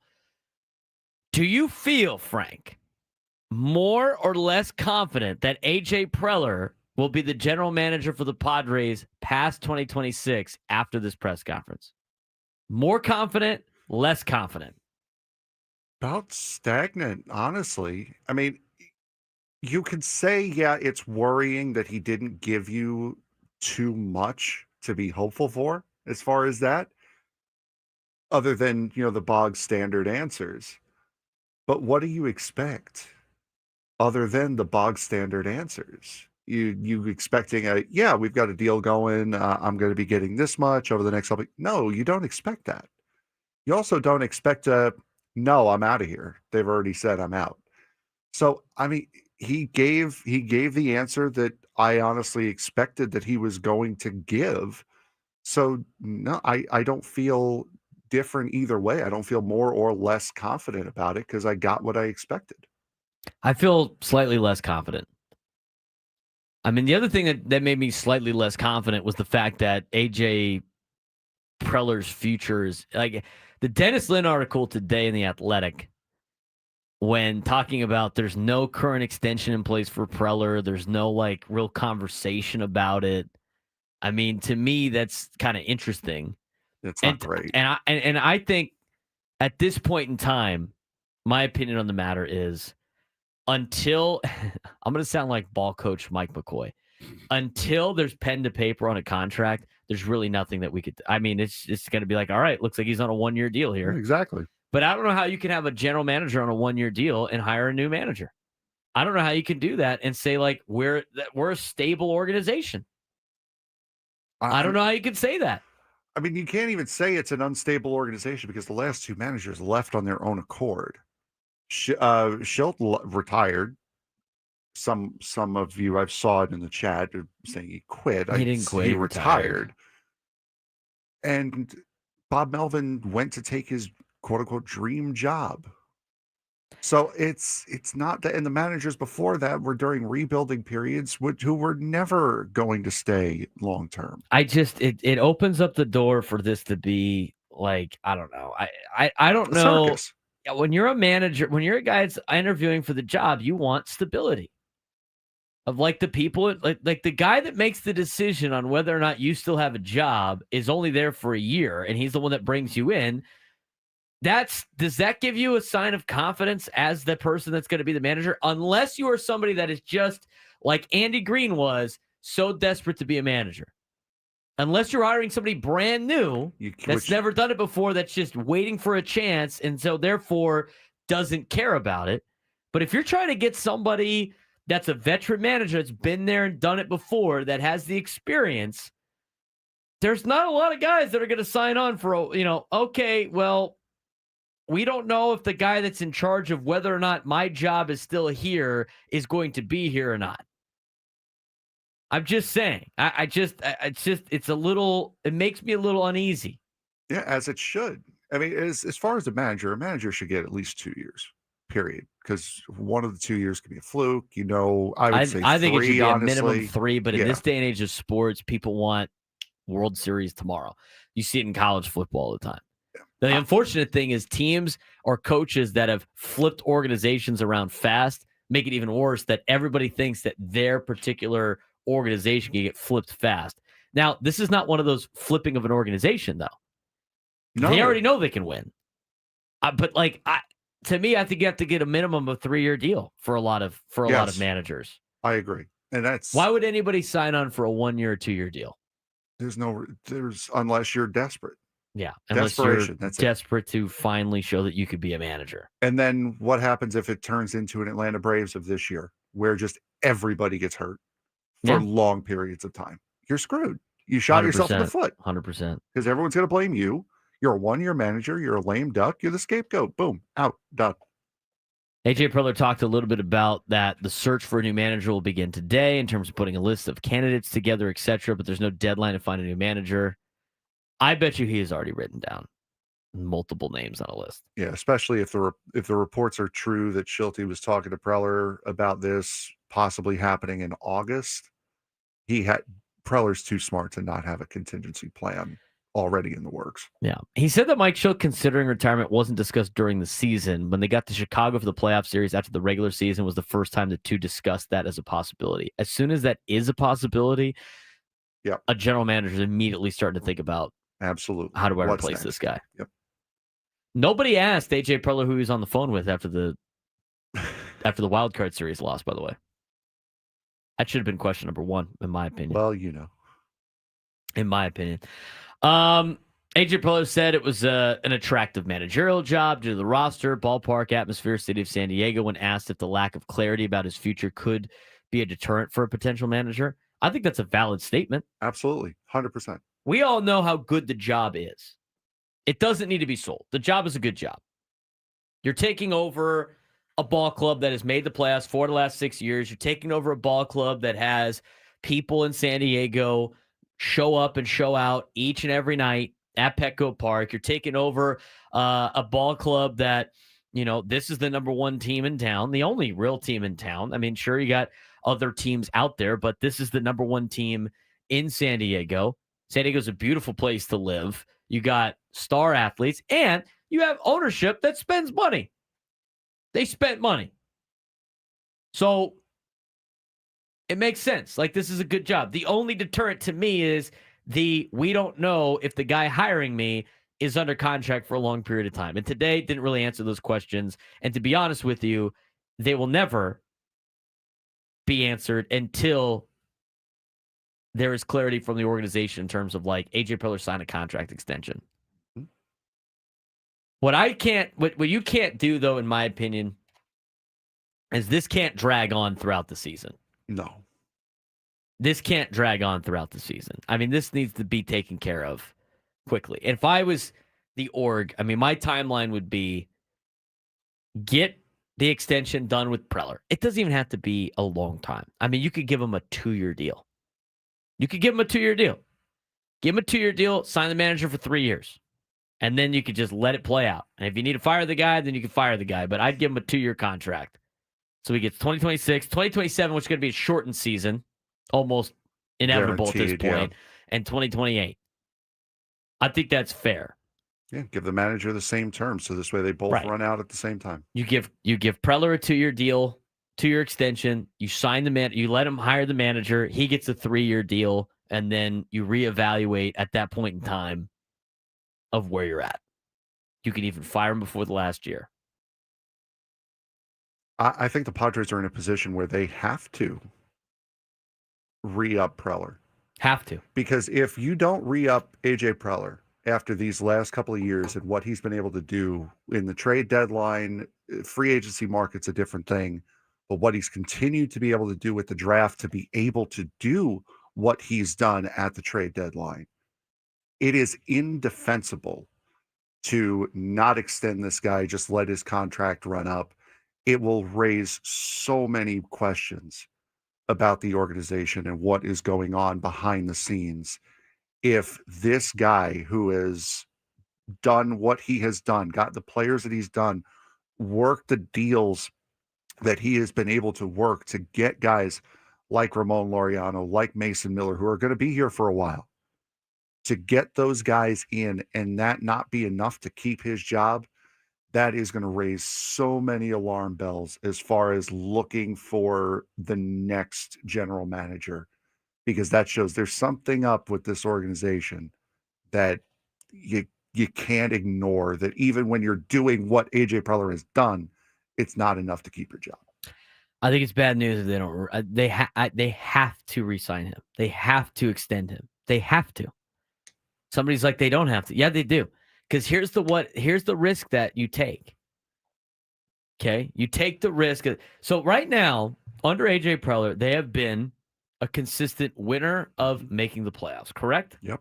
I would say that making the playoffs for the last 6 years is consistent.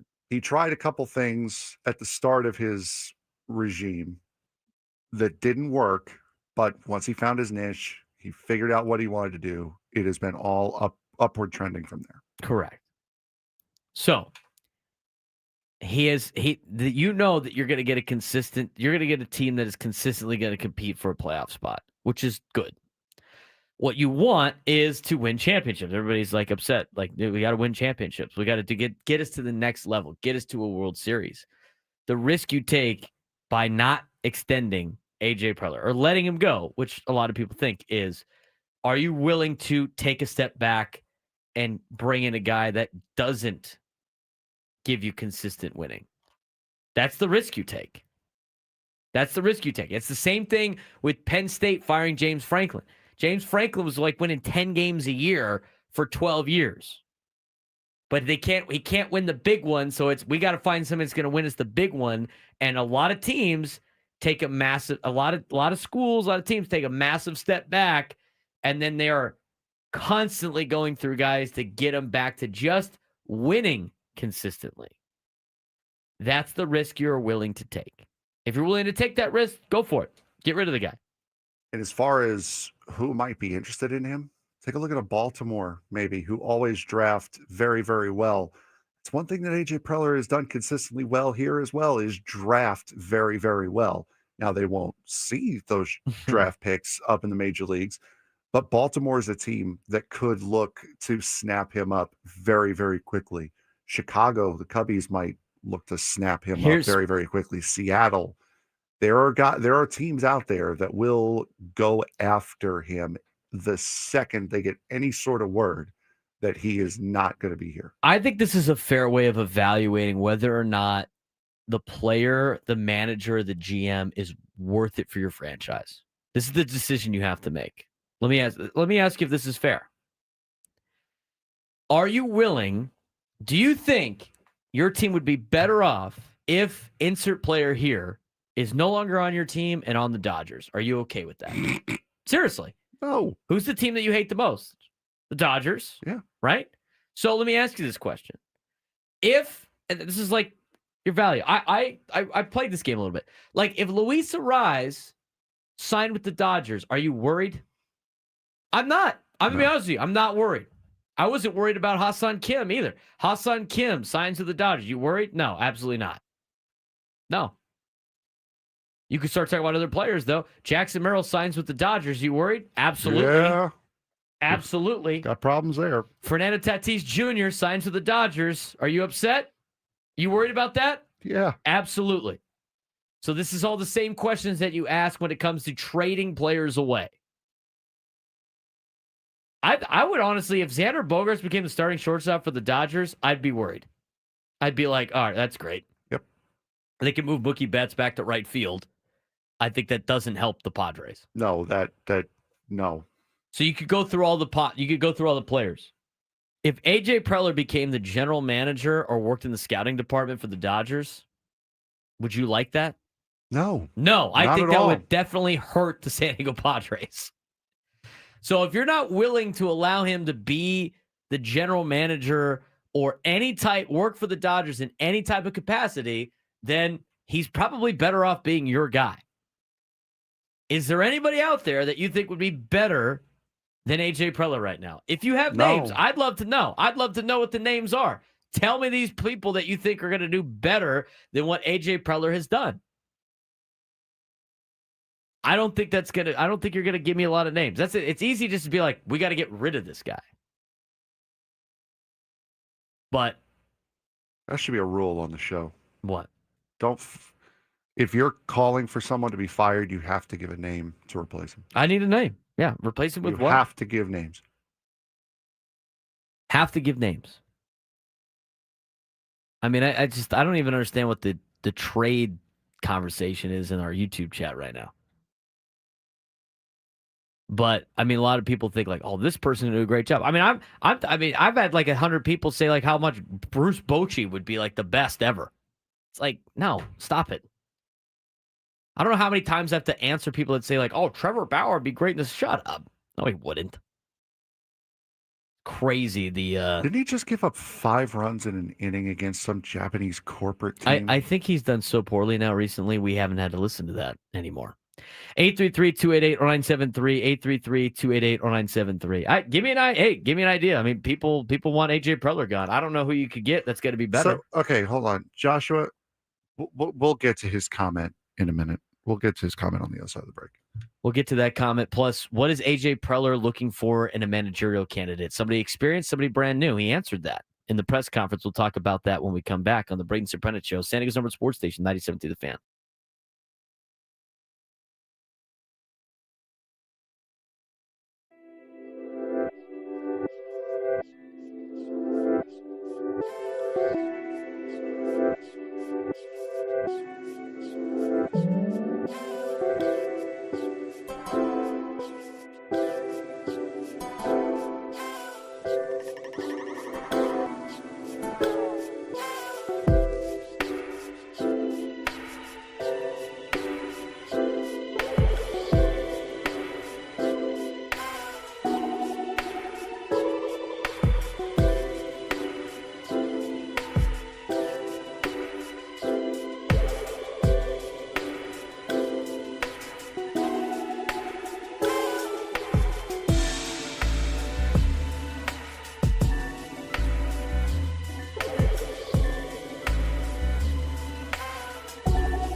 11:40. We're going to be playing some hits from the press conference today. So much to get to on this A.J. Preller press conference from earlier today. He's Frank Marchese. I'm Braden Surprenant. This is the Braden Surprenant Show. Live and local each and every day from 10 to 2 on San Diego's number sports station 97 through the Fan. The rain has arrived, Frank. The rain is here. You mean to tell me I don't have to build tomorrow's show either? This is awesome. That's very possible. It's a great gig here this Yeah, week. it is. Yeah, I just every time it is bucketing down. You now. got to find the clip of Scrapey going, it's raining really hard outside. I think I found it the last time. Hold on. If you can find that, that would be great. It was one of the funniest things I've ever heard on this radio station. He just got distracted by the rain. But you know what? That's what happens in San Diego. It doesn't rain a lot. All of a sudden, water starts falling from the sky and people freak out. No kidding. Let me know if you find that or not. Yeah, just give me a second here. All right. A lot of things we need to discuss here about this press conference. We got a lot of clips now that we have posted on 97 through the Fan on social media. We're going to talk about the conversations he's potentially had about contract extensions. And then also, A.J. Preller talked a little bit about earlier today on what he's looking for in a manager. It sounds like it might be a case-by-case basis. But before that, let's get to your phone calls reacting to what happened in the press conference today. We'll start out with Kevin in Chula Vista. Kevin, what's going on, man? Hey, Braden, can you hear me okay? Got you well, loud and clear. Okay, yeah, we just got in through the rain and the wind here, and all hell's breaking loose outside. Anyway, what I found most, I guess, disappointing, disturbing about the presser was the revelation about the death threats. And that saddens me as a human being. I think that we need to talk about this more. And because we need to, as a society, come together and just, I think, put an end to this. We've got this happening too much, too often, too many places. We didn't have this issue 20 years ago. Why is that? We didn't have the social media. We didn't have the gambling. You put those two things together, those are recipes for disaster. And I don't know what the chat rules are for your room. Tell you what, if I'm running chat, you're going to put your real name out there. You're going to put your real email and contact information. That'll put a slowdown to a lot of this stuff. I feel terrible for Mike that if that in fact is happening or was happening, totally unacceptable. There needs to be an absolute admonition to the psychotic people that are out there that need to go get help. There's just no reason for any of this. It's sports, for God's sakes. It's just fun and games. And if you can't get through it because of your gambling addictions or whatever the hell else is going wrong in your mind, then we got issues that are bigger than we know. Yeah, Kevin, that's an unfortunate where we're at in society right now, if that's the thing. I mean, I honestly, Frank, and I appreciate the phone call to Kevin. I'm honestly shocked at how shocked people were hearing that information. I mean, do you not understand what it's like to be in the public eye? D3 kickers get death threats. Like, Yeah. what are we talking about here? There's many people on our station that get some nasty things sent to them. Some nasty things. I just like it's just the reality of social media. I'm not saying it's right. It's not. But people are crazy. People are crazy. I mean, there have been a lot of people that have DM'd me where I am a little fearful of like what's coming around the corner. It's part of the gig. People are nuts. I mean, I got people that like DM crazy stuff to me about how I vote in the top 10 for high school football. I'm talking about high school football. That is also crazy. Crazy. It is crazy. But that's where we're at. I don't know how you fix that problem. I really don't. I really don't know how you fix that problem. But I am honestly shocked at the amount of people who are shocked that Mike Schilt got death threats. I am shocked that people are they don't understand, like, this is happening on a daily basis for all of these athletes and these coaches. This is like normal. And that's also bad on us to say, because seriously, this is when you stop becoming shocked by it, when you become numb to it, that means it's become normalized. And Yeah. that means people think it's okay to do. Right. It's not. It absolutely is not. And Kevin's not wrong. When people become emboldened on social media, they don't have to use their real name. They don't have to use their real face. People will say some wild stuff when they know that repercussions are not going to come their way. In multiple facets, right? In multiple facets. Yeah, people are crazy. I haven't yet to get a death threat, but I've gotten a lot of things very close to them, and I imagine it's only a matter of time. But that's something that, like, we have to deal with. And that's something that we're at a lower level. That's something that these guys have to deal with on a daily basis. On a daily basis.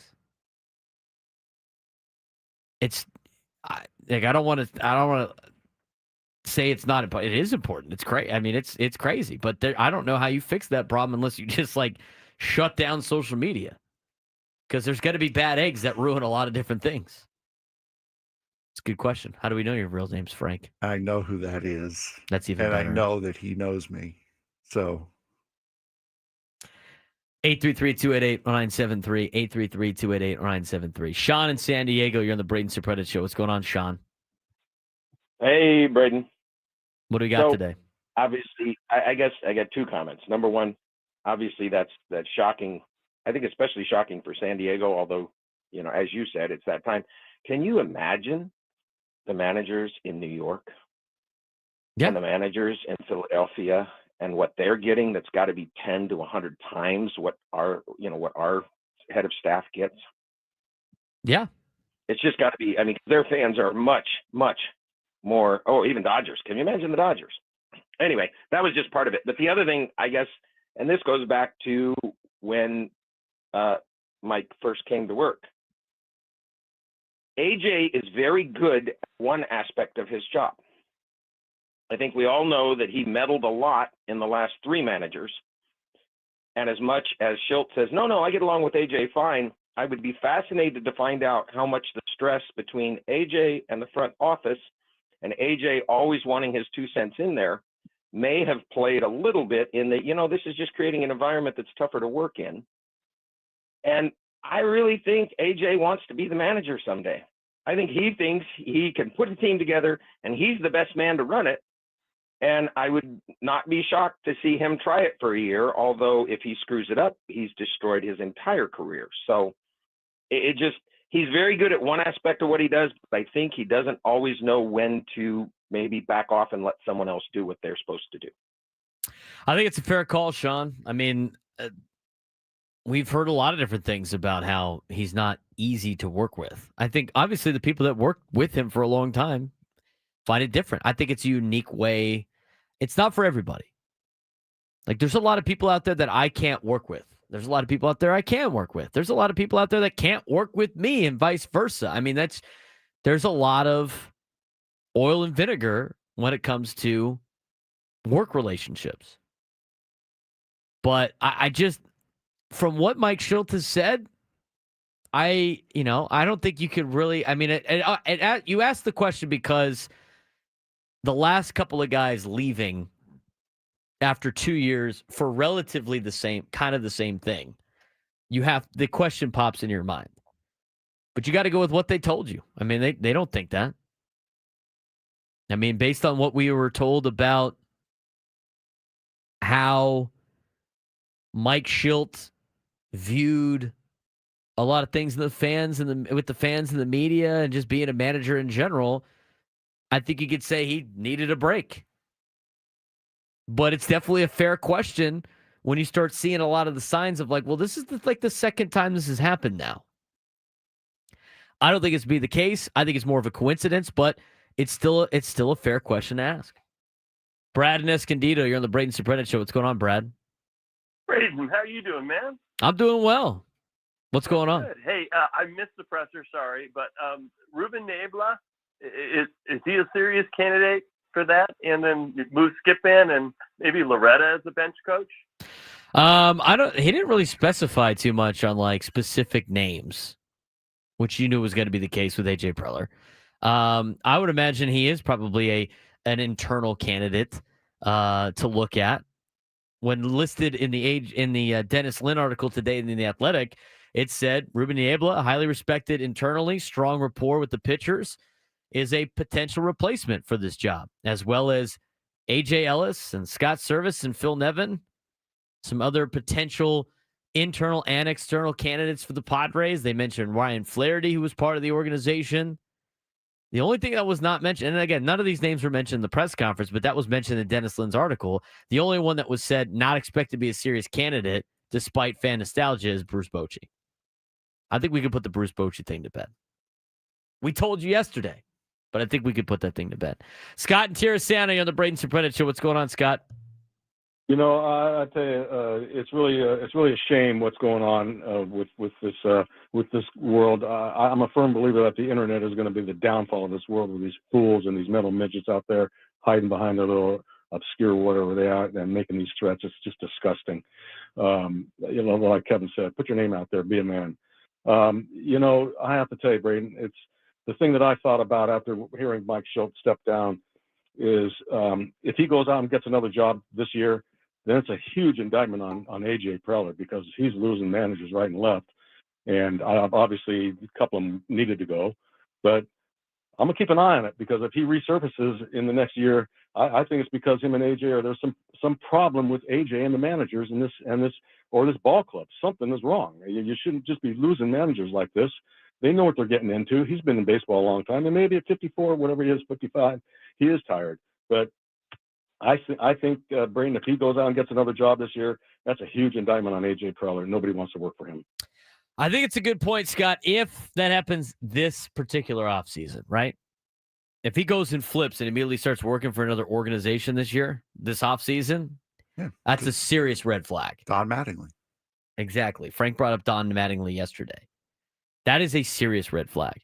If it takes a year or two, I don't think it's as much of as a red flag, to be honest with you. You see that a lot with a lot of guys. Was it Bruce Bochy? I mean, was that a red flag with the Giants? Maybe it was. Decided to go back and manage the Texas Rangers. Terry Francona, guy that stepped away for health issues, then came back. I mean, I feel like if he did it, if Mike Schilt gets a new coaching job in any type of capacity, and he is at somebody's spring training that's not the Padres in the springtime, that would be a massive red flag to me for the Padres, but mostly for AJ Preller. If he doesn't, then okay.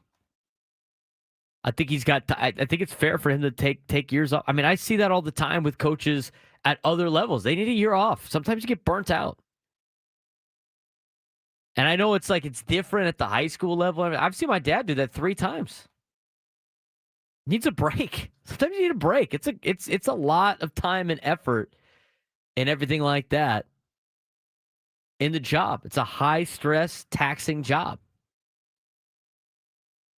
And unfortunately, the death threats and all that other stuff that Mike Schilt talked about comes with the territory of the job.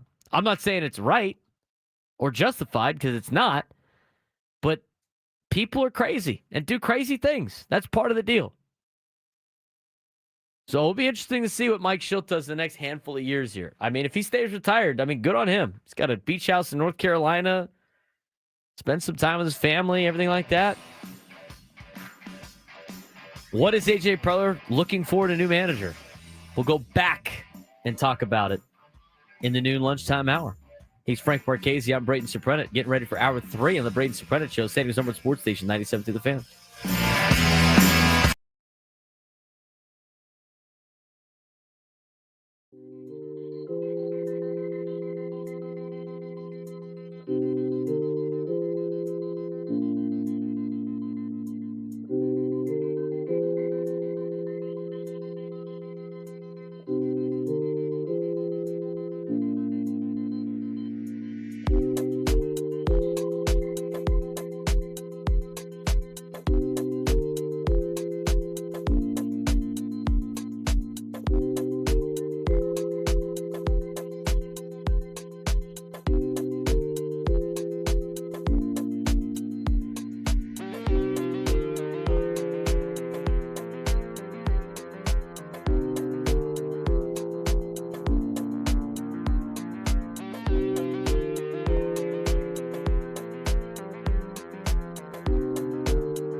San Diego, it's time to fire it up. From the beaches to the ballparks, from the Gaslamp to North County, no one knows America's finest city like he does. You can't just punt on a Manny Machado prime years. He's a fourth-generation San Diegan, born and raised in the heart of this community. Passionate, opinionated, and always bringing you the real talk on your teams, your city, and everything in between. Braden totally knows his stuff. He's ready for the next step. That guy is good. Live and local, it's the Braden Surprenant Show. But I think Braden's one of the up-and-coming young stars in the media game in San Diego. Now, here's your host, Braden Surprenant. Lunchtime hour on 97 through the Fan. You got to get something like warm today. Today's a good day for like chili, Frank. I'm waiting for the tacos. Where are the damn tacos at? It's a good point. It's still raining outside? Wow, it is raining really hard. This is being cool here on the Entercom Empire, so if you're sitting out there. What? Porch gravy, we found it. Did you add that to our drops? No, but I know that needs to be added to our drops. now. Add it to the I know drops. exactly where it is. Add it to the drops. Find the cart number, add it to the drops. Every time it rains, I want to hear that. I want to hear that. I think we should get the permission from the guy who spouted it first. You know what? It's in the system. It is in the system. And our boss, Adam, said that he actually told us where it was. One of the times. He said it's in there. It's definitely in there. Gave us the motivation to find it. Oh, I like that. Bidir weather from Rod. Money. Later on this afternoon, I gotta go coach football in the rain, and then I'm gonna go watch West Kentucky play FIU at Pitchers today. Good luck with the nightmares. Zombieland. Adam Klug said, if it's in the system, it's fair game to use. There you go. I agree. If it's in the system, it's 100% fair game to use. Did anyone else What's see the weather report, Frank? Raining sideways. Wow, it is raining really hard. This is being cool here on the Entercom Empire, so if you're sitting out there. What? Tony's reaction. What? What are the words you're using? Right BDA. It's a BDA day. Love it. All right, let's talk about some things. Let's go back and play some stuff from the press conference from earlier today. All right. AJ, here's a couple of things. So with the timeline for me for hiring a manager, and we've discussed this a little bit more off air. And I'm starting to go with I got a favorite of who I want to be the manager now. And I've seen the list. I've seen a lot of the lists. But the timeline to me is you have to extend AJ Preller, in my opinion, especially if you want to bring in somebody from outside. You have to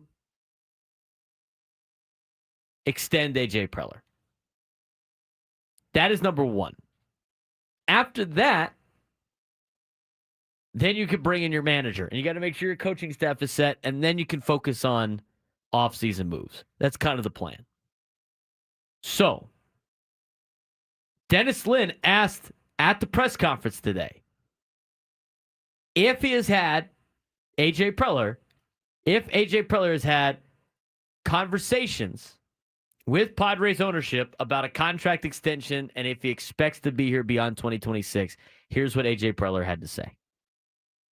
You spoke about this generally a little bit earlier, but have you had conversations with ownership about a potential extension for yourself? And do you expect to be here past 2026? I mean, to me, like, again, I think like in terms of, my situation and the contract, obviously that'll be between me and ownership and, what that process looks like. And again, I think, we'll have those conversations here going forward, but, I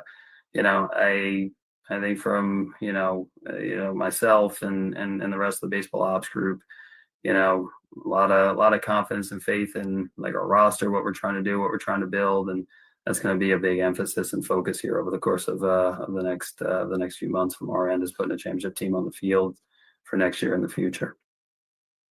Do you view that though as maybe a concern for potential your next manager who might not know, exactly what the future or the organization future of baseball ops is?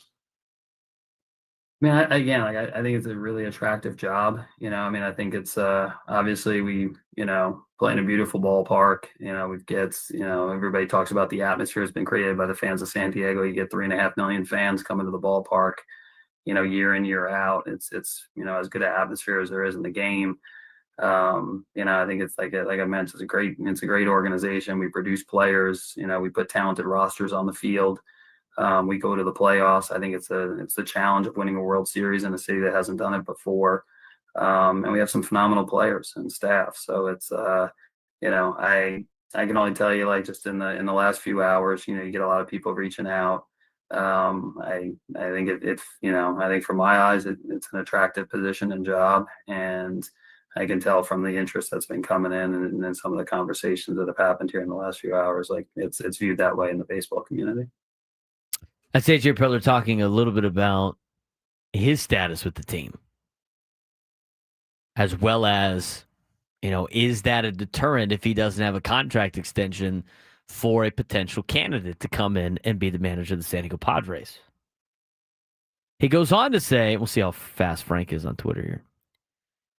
AJ Preller was asked about some of the internal managerial candidates and how valuable their existing knowledge of the organization is for them as candidates. Before we talk about outside candidates, let's talk about inside candidates.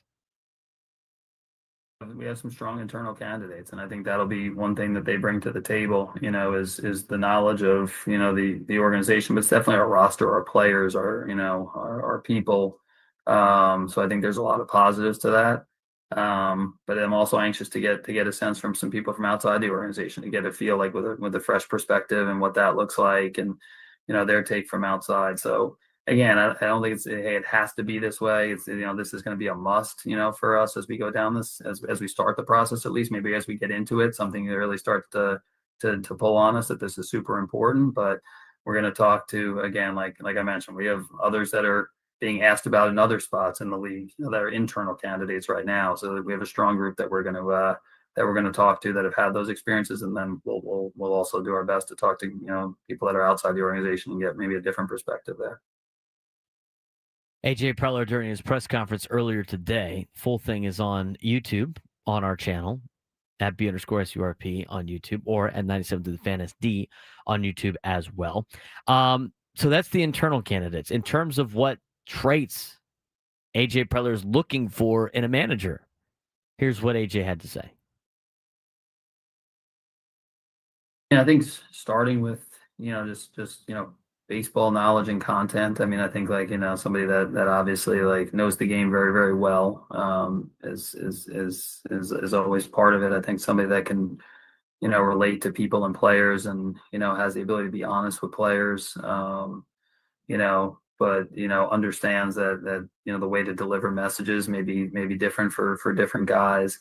I think somebody that really, at the end of the day, like, is valuing the organization. It's all about the organization and trying to win championships, and embraces that. I think somebody that embraces expectations. I think that's a real thing in this market right now. It's like, it's a cool thing to be a part of, is looking up, and, like, a really good fan base that now, like, yeah, like, the expectation is go win a World Series, and somebody that embraces wanting to do that for the first time in this situation. So I think somebody that enjoys being part of a good baseball group that loves to talk the game, and ultimately, I think that person's gonna have a lot of say. I think we try to do that as a baseball team, to give the manager a lot of say, and, hey, remember to use your feel, and you're here for a reason, etc. But somebody that's looking to gather a lot of information, take in different inputs, and then make some big decisions and important decisions for our group. Those are some things, I think, off the top that we're going to be looking for. AJ Preller's obviously put a list together at this point. He mentioned in the press conference that the first that he had conversations of Mike Schilt potentially retiring was in the wild card series against the Cubs. As soon as that moment happens, you're putting a list together as a general manager. I mean, you're just you got to be 2 steps ahead. And AJ Preller has been 2 steps ahead a lot. And again, as mentioned before, the Padres, I think, in my opinion, Padres need to extend AJ Preller before hiring a new manager. That's the deal. Here's the other part of this that we didn't even discuss yet. Okay, because some people are like, AJ Preller needs to go at the end of the next year. Here's the conversation needs to happen. Before you hire a new manager, or before you let this guy hire a new manager, the question is AJ Preller the right man to be the general manager of the San Diego Padres, yes or no? If the answer is no, then why keep him another year? Just start from the beginning right now. That's the conversation. I don't know why, as an organization, if you didn't believe in this guy and didn't think he was going to be the general manager for the next couple of years, why you would then allow him to hire another manager coming up next if he's only going to be here for 1 year. I don't know why you would do that. And if you're going to, let's just say, and he talked about, everybody's going to be part of this conversation of hiring a manager. If you're not going to allow him to hire a manager, then why are you even keeping this guy? I mean, those are the questions that need to be asked before you start making some major decisions. I think those are fair questions. He's either the guy that you think is good enough for the job, and since knowing that information, you give him a contract extension, or you don't want him to be in charge of the team for more than just 1 year. And at that point, why even keep him employed? Just cut bait, hire a GM, have him hire a new manager, and let's just roll with this thing. Those are the questions that need to be answered before you start hiring a new manager. Frank, I think that's a fair question to ask. 100%. Absolutely. This is the timeline to me. Organizationally, the Padres need to figure out whether or not they believe in AJ Preller or not. That is conversation number one without AJ Preller. If the answer is we believe in AJ Preller, then the next move is we got to get this guy a contract extension and we got to get it done now. And how many years you want to give him, that's the amount of years that you're going to give your brand new manager. That's what you're going to do with that. Give him a 2-year deal. Give the manager a 3-year deal. Simple. Then you can redo everything at the end of that. But if you don't believe that AJ Preller is going to be the general manager long term, or you have doubts, why even keep him right now? Just cut him loose, cut bait, and let's move on. And what should be really concerning, the longer and longer you go without a contract extension means should mean the longer you go without finding a manager, which means the worse your manager is going to be. Correct. As much as there's no timeline for this, there's kind of a timeline. There is a timeline for this. I think there's a simpler approach. We'll talk about it when we come back on the Braden Surprenant Show.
All guests on 97 to the Fan join us via the David P. Shapiro Fan Hotline. Facing criminal charges, trust David P. Shapiro criminal defense attorneys, helping clients regain control since 2010. Visit davidpshapirolaw.com.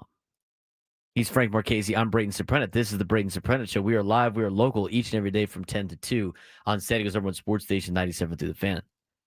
We're going to talk a lot of football this week, but a lot of news with the Padres. Can't stop talking about. Had a couple of small, tiny things happen. The gift that keeps on giving. 833-288-0973. 833-288-0973. If you want to join the show. We're going to get to one of your phone calls, and then we're going to get to what I think the Padres should do at this point. Let's get out to Steve in Poway. Steve, you're on the Braden Surprenant Show. What's going on, Steve? Hey, good morning. Morning. Afternoon now. Just listen to what everybody has to say about Schilt's leave, and I have a complete different perspective of it, which I truly believe in. He's never going to say this.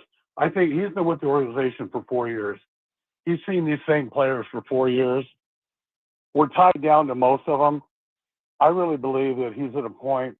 He got to a point after this year and said, I can't win a world championship with these guys. We're stuck with the guys. Manny Machado is proven that he chokes under pressure. Fernando Tatis has had nothing but problems with getting, clavicle problems, drug problems, lawsuit problems. It seems like he's lost kind of his focus. Cronenworth 0 for the series. Bogart barely, gets his job done. And you're stuck with these guys. And I think he looks at this and goes, yeah, I got him this far, but you know what? I can't get him any farther with what we got. The guys that came into the trade deadline did their job. The guys that they're paying all the money to didn't do their job. I've watched them not do their job now for 4 years. And I got to move on. I don't think I can get him to a World Series win, only maybe to the playoffs. I mean, that's one perspective, Steve. The more I hear Mike Schilt talk, the more I hear from people that talk to Mike Schilt, the more I believe he's just tired of being a manager. At the beginning, I didn't think so. When I found out the news on Monday, I'm like, what? There's no way he just decided to just stop managing. And then the more he spoke about it, and the more he talked to people that I know, and the more that he has spoke, I'm like, yeah, he just doesn't want to do it anymore. I think a lot of people just don't want to believe reality sometimes because they have set narratives about certain things. I mean, obviously, the players that Steve mentioned didn't get the job done. Some of that stuff is true. I mean, not all of it's true, but some of it is. But just because the answer is not what you want it to be doesn't mean it's not the correct answer. Sometimes there's not more to decisions. Sometimes there's not more to a lot of things. Sometimes there's not reading of the tea leaves of certain situations. He said he was tired of doing this job. I believe it. 833-288-0973. 833-288-0973. Lou and Lucadia, you're on the Braden Surprenant Show. What's going on, Lou? Hey, guys. That's good therapy listening to you about all this after getting shocked. I got a lot of sympathy for Mike.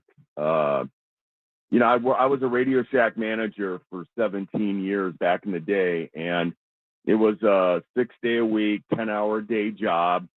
You kissed your family goodbye in October and reacquainted yourself in January after Christmas was over. And there was a lot of parallels to baseball in the fact that it was an organization that didn't care what your color of your skin was, your education level, any of your personal habits. But if you got thrown out in that field and performed, you got promoted, you got the raise when people who seemed more qualified than you didn't. So, I didn't want to be a manager anymore after 17 years. So I just said later, and I left it. It was good money and great to run your own business without having a dollar of your own money in there, and you were remunerated very, very well. So God bless Mike Schilt, and thanks for going through all these options so I don't have to. Thanks a lot, guys. I appreciate it, Lou. Yeah, sometimes you're done, man. So burnout is real. Even if it's like the coolest job ever. Even if you're making good money, sometimes you're just like, I'm done. I just don't want to do this anymore. It happens. Especially you have to do things at a high level. I mean, sometimes the grind isn't fun anymore, you know? So like it's not, I don't blame Mike Schilt. I mean, I totally believe everything that he has said. And I wouldn't be surprised if he takes 2 years off or a year off and then wants to get back at it. I see that all the time. There's nothing like hidden beneath the scenes.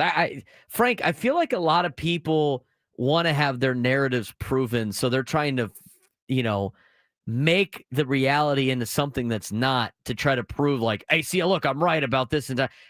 That's what a conspiracy theory is. Exactly. 100%. It's sometimes the simplest answer is going to be the answer.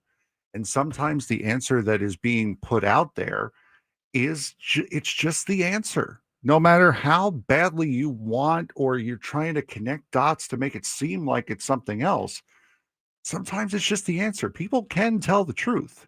It is possible. It has happened before.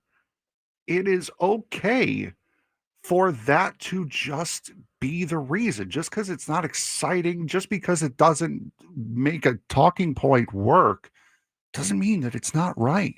Doesn't mean that it's not the answer. Doesn't mean that that's not his reasoning behind doing it. Yeah, maybe he wants to spend time with his family.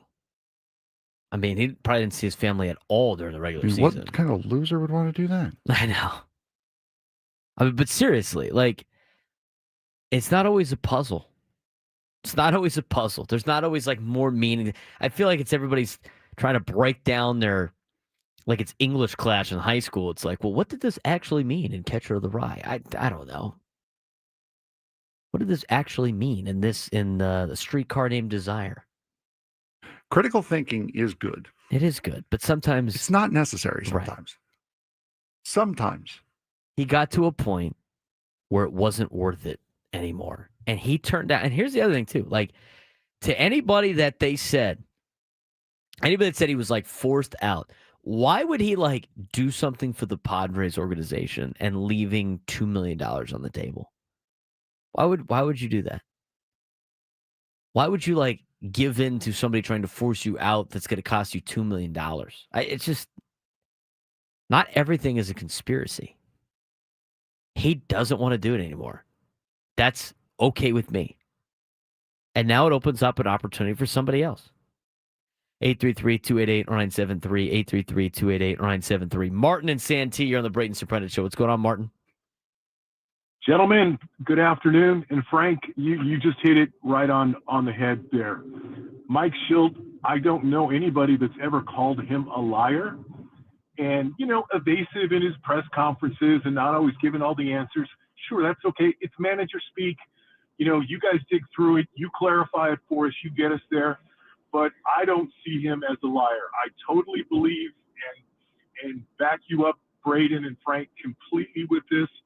But my thought today, and I haven't heard it yet, and if I missed it, I missed it, but ownership needs to step up. Ownership needs to come out and say something about this. AJ Preller, GM, last year of the contract, all good, got a lot of information, but ownership needs to step up. I know it's still in transition turmoil, but it's their time. And they need to step up and tell San Diego what it is they're going to do for this fan base going forward to get us to Peter Seidler's goal. So anyway, great stuff, great takes on the interview. Always appreciate what each of you bring. And Frank, you got this one today. So take care, guys. Have a good afternoon. Thank you, Martin. Appreciate the phone call. Like Maxwell said, retiring to a beach house in North Carolina sounds pretty nice.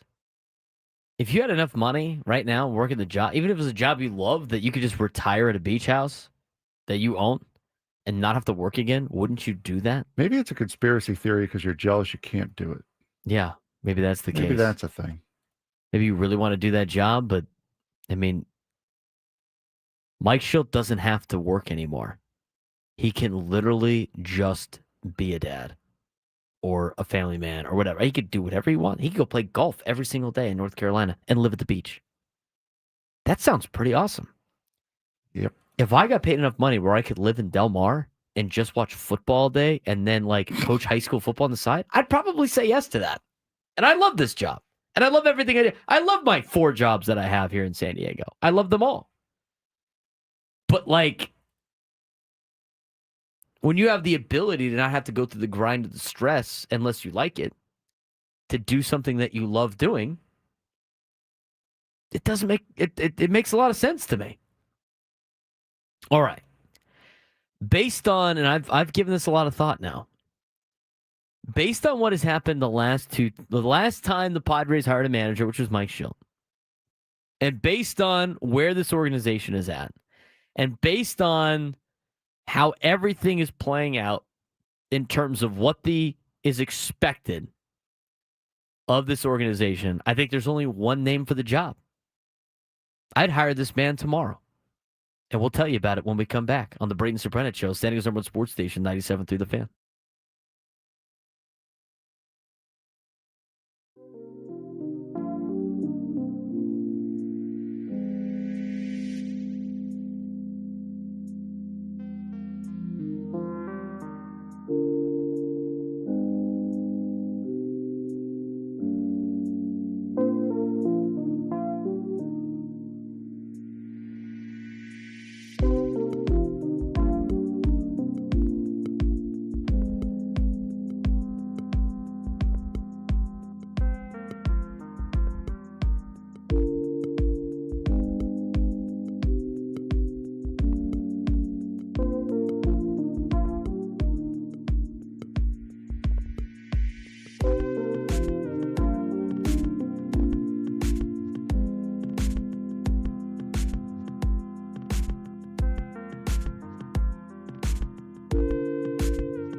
Kind of an interesting week. This week, kind of last week. So, with not being able to participate in the Midday Sports Standoff, if you do, maybe tomorrow, Frank. Unless they decide to have some other breaking news tomorrow.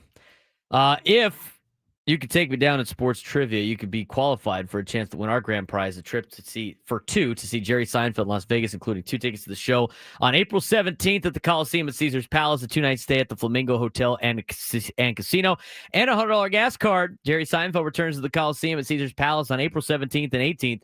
See Ticketmaster.com for tickets and details. Whatever leads me to do less prep work for the show, I am okay with.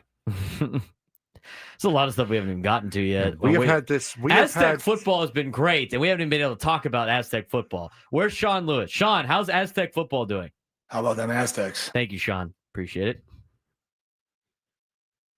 How about them Aztecs, huh? I've had Monday's show written for 3 days now, and we still have not gotten to any of it. We got Sean Lewis sound, right, from his press conference? We do. That's okay. We can air that again tomorrow because they're off this week. They are.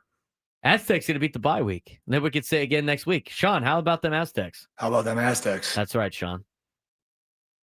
Aztecs are 5-1.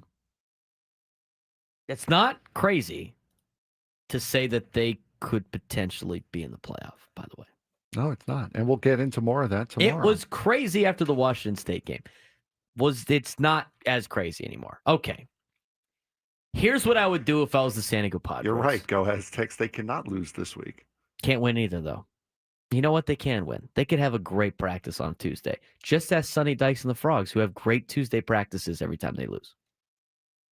That might be a personal gripe of mine. That's a Rich Kotite moment. I thought we really had a great practice. I'm sure you did, Sonny. I'm sure you did have a really good practice today. Maybe he's talking about, I believe it's this weekend. Isn't the rivalry is this weekend? No. The scrimmage against UCLA. The basketball Aztec game. basketball I believe that is that Friday. is Friday. Yeah. You could actually attend that game now. We can, yes. You can. I cannot. Well, no, I mean, like yes, the general public, we yes. can, yes. You can watch the Aztecs take on unranked San Diego State, take on ranked UCLA in an exhibition. I said it like that on purpose because it's a disgrace that San Diego State is not ranked in the top 25. Sounds like more things we have to get into It tomorrow. is AP poll malpractice that Aztec basketball is not ranked in the top 25. Save it for tomorrow, big dog. What did Mid-Major Madness tweet about that? Before I dive into what my plan would be for as the Padres? Hold on, I got it. Mid-Major Madness, by the way, great account to follow if you watch Mid-Major Basketball, which apparently is still technically San Diego State. They tweeted out. I sent it to you. I know you did. Where is it? There it is. There's the page. Aha! Here it is. No San Diego State in the preseason AP poll is criminal. Yeah, it is. It's criminal. And the day before that, they had mentioned something. They had mentioned something else about San Diego State as well. They said San Diego State better be ranked tomorrow. There it is. And then the next day said San Diego State not being ranked in the top 25 is criminal. It is criminal. AP poll voters, what are we doing? San Diego State did receive votes, though. Great. But what are we doing? Mid-majors in the AP preseason top 25 polls. None of them ranked. It was all power teams ranked in the top 25. Men received votes. Aztecs, Boise State, VCU, St. Mary's. Women got a ranking. Richmond got ranked in the women's basketball top 25.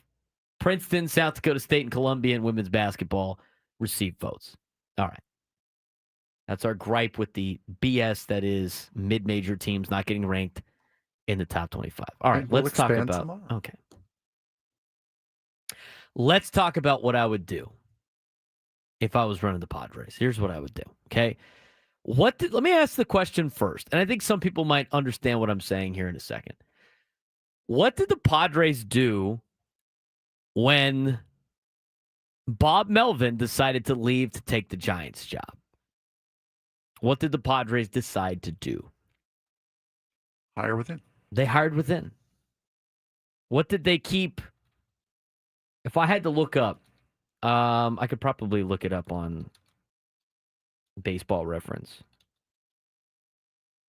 but the Padres coaching staff, I know managers and coaches, right? Base coaches went. I think the bench coach went as well, but pretty much everything else stayed the same. You look at they haven't, they didn't update this? The coaching staffs. That's so lame. Baseball Reference stopped updating the coaching staffs in for 2020. He draws the foul. That's a massive foul, dude. Massive foul. Foul on Baseball Reference. Foul on Baseball Reference is right. That was going to make it super easy for me, but now it's not. Let's take a look. So, what did they do after the 2023 season? They decided to hire from within and keep it consistent. They didn't change much of the staff. They didn't change much of the coaching staff. The coaching staff, aside from the guys that left with Bob Melvin, Ben Fritz stayed. Victor Rodriguez stayed. Ruben Niebla stayed. Tim Leeper stayed. Those are all coaches that stayed. Who else stayed? Brian Esposito stayed. Those are all. David Macias stayed. Most of the coaching staff stayed from what the last year was of Bob Melvin. Then, in 2024, they hire from within the organization, and they hire Mike Shildt. And what did they do? They kept a consistent coaching staff. Instead of Brian Esposito being the catching coach, he now became the bench coach. Mike McCoy stayed. Pat O'Sullivan stayed. Victor Rodriguez stayed. Ruben Niebla stayed. Ben Fritz stayed. David Macias, Tim Leeper, Morgan Burkhart all stayed. Almost the entire coaching staff stayed, except for a couple of people that followed Bob Melvin to the Giants. I think that's very important. And what have the Padres done the last two seasons? What did they do, Frank, in the last two seasons with this coaching staff that stayed, but all they did was change the manager who was part of the organization? What did they do in the last 2 years? Made the postseason. They made the postseason. What else did they do? 190-plus games. 190-plus games. Second most games in franchise history 2 years ago. And the most wins in 2 years. That's what they did. JP Moore's getting ahead of us. No, he's not. We're not bringing back Sleepy Bob. Way to let it run, dude. Come on. It's time to make Tim Leeper the manager. It's time. I like somebody who's like, Braden's about to say Victor Rodriguez, isn't he? No. I think it's time for David Macias, matter of fact. No. It's the consistency. You don't have to change everything again, right? What's everybody talking about when it comes to AJ Preller? His problem is like, oh, we got to change the coaching staff over again. The coaching staff stayed. I mean, as much as you want to talk about this particular staff, right? They have had two different managers that haven't lasted more than 2 years each. This is mostly the same staff that Bob Melvin had his first year as the manager of the Padres. This has been a very consistent group. This has been the same coaching staff for the last 4 years. Mike Shildt exits. You need a manager. And I'm telling you right now, it ain't Scott Service, and it ain't AJ Ellis, and I don't think it's Brian Esposito, even though he was the bench coach last year. I'm telling you, the best move the Padres can make, couple of things. First thing, extend AJ Preller. Number two, hire Ruben Niebla as quickly as humanly possible. We talk to a lot of Padres players on multiple shows. We talk to position players. We talk to pitchers. And what do they all say about Ruben Niebla, Frank? They love him. They love him to death. They love him. We talked with Jason Adam earlier in the season, right? Midway through the season, we went down. We talked with Jason Adam. We had the conversation, right, on our show. He was going to the All-Star game. And we had to ask him about Ruben Niebla because everybody rants and raves about how great of a coach Ruben Niebla is. And Jason Adams said, because I asked him about what's it like. I mean, every time he comes out to the mound, it seems like you guys make the adjustment you need to get out of a bad situation.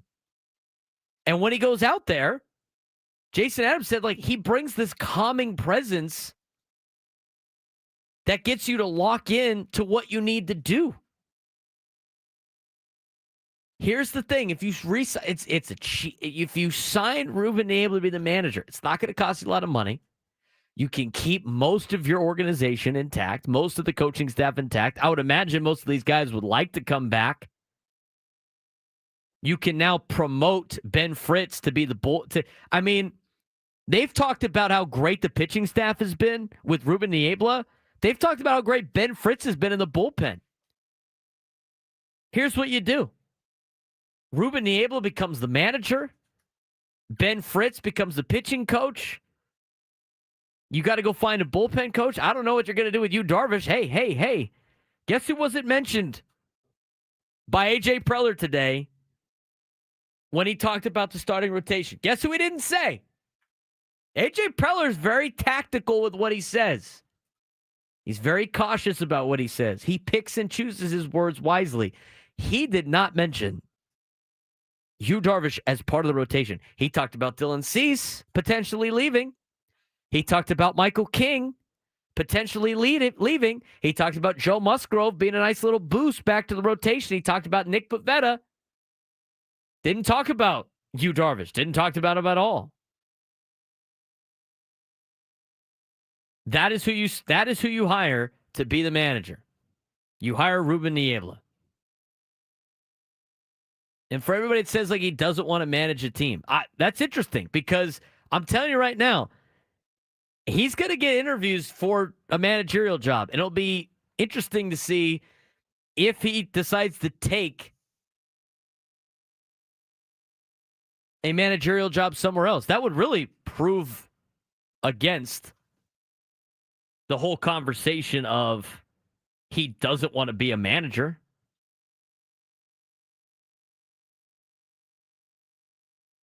But you have had the same coaching staff for the last 4 years. Those are a lot of the same names. Go back and look at it.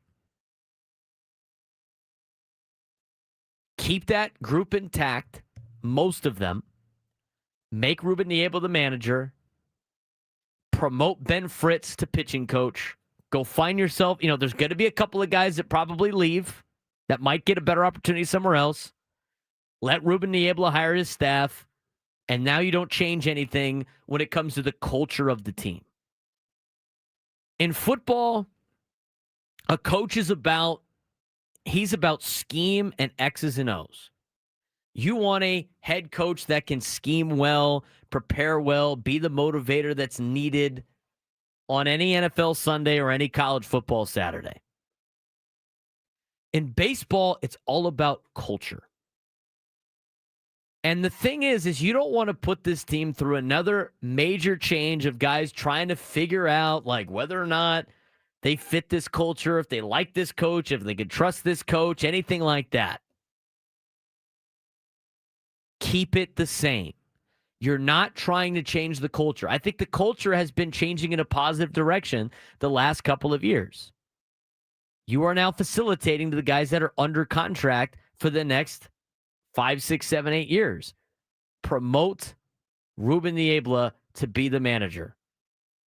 You can't afford to bring in an unexperienced coach that doesn't get respected by the Padres. I know Ruben Niebla does not have any managerial experience, but I'll tell you what, the players respect him. When you have players that don't respect the manager, it's not going to work out. And you know what this group is not going to do? This group is not going to respect a brand new manager that isn't at least what a player, like at least a player that they respected, right? So to me, when I looked at potential candidates for the San Diego Padres, It has to be somebody that the veterans respect. They did not respect Jace Tingler. They liked him as a person. They did not respect him as a manager.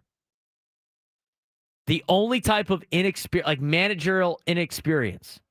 You look at some of the players that didn't have managerial experience that took over teams. Mark Kotze, who I think has done a great job in Oaklamento, despite everything that's about the A's. You look at Vogt over there in Cleveland, who's done a great job. Those are players that had good Major League Baseball careers that the players that play for them respect. So guys like Yadier Molina, Albert Pujols, I think those would be like the only players that you could bring in that the organization, and when I mean the organization, I mean the players would respect that doesn't have any managerial experience. Ruben Niebla does it, but the players respect him. Ruben Niebla is the correct choice for the manager. He is the correct choice to be the manager of the San Diego Padres. I honestly don't think there's anybody better. You talk about the inconsistencies of this coaching staff, all these different managers. The coaching staff's been the same for the last 4 seasons. Just the manager has changed. Keep it the same. The culture is changing from what it was a handful of years ago. It is making adjustments. Most of that's on the playoffs, or on the players. Most of that's on the players. But if you think that bringing in a guy that's just going to yell and MF everybody on this team, you think that's going to work, it ain't going to work. Not with this group. Not with this group. Unfortunately for you, because they're on the team for a long time, and everybody's problem that they have had, at least in the YouTube chat, has been Manny Machado and Fernando Tatis Jr., you need to have somebody that they respect. But to me, he's the best option for the job. I mean, what Yadier Molina, maybe. I wouldn't mind that, but then you got to bring in a whole new coaching staff. They got to start from square one again with the team that they have. Niebla's a good coach. He's well respected in the organization. He knows what it's like to work with AJ Preller. He knows what he's signing up for. If he wants the managerial job, he should have it. If he doesn't, then fine.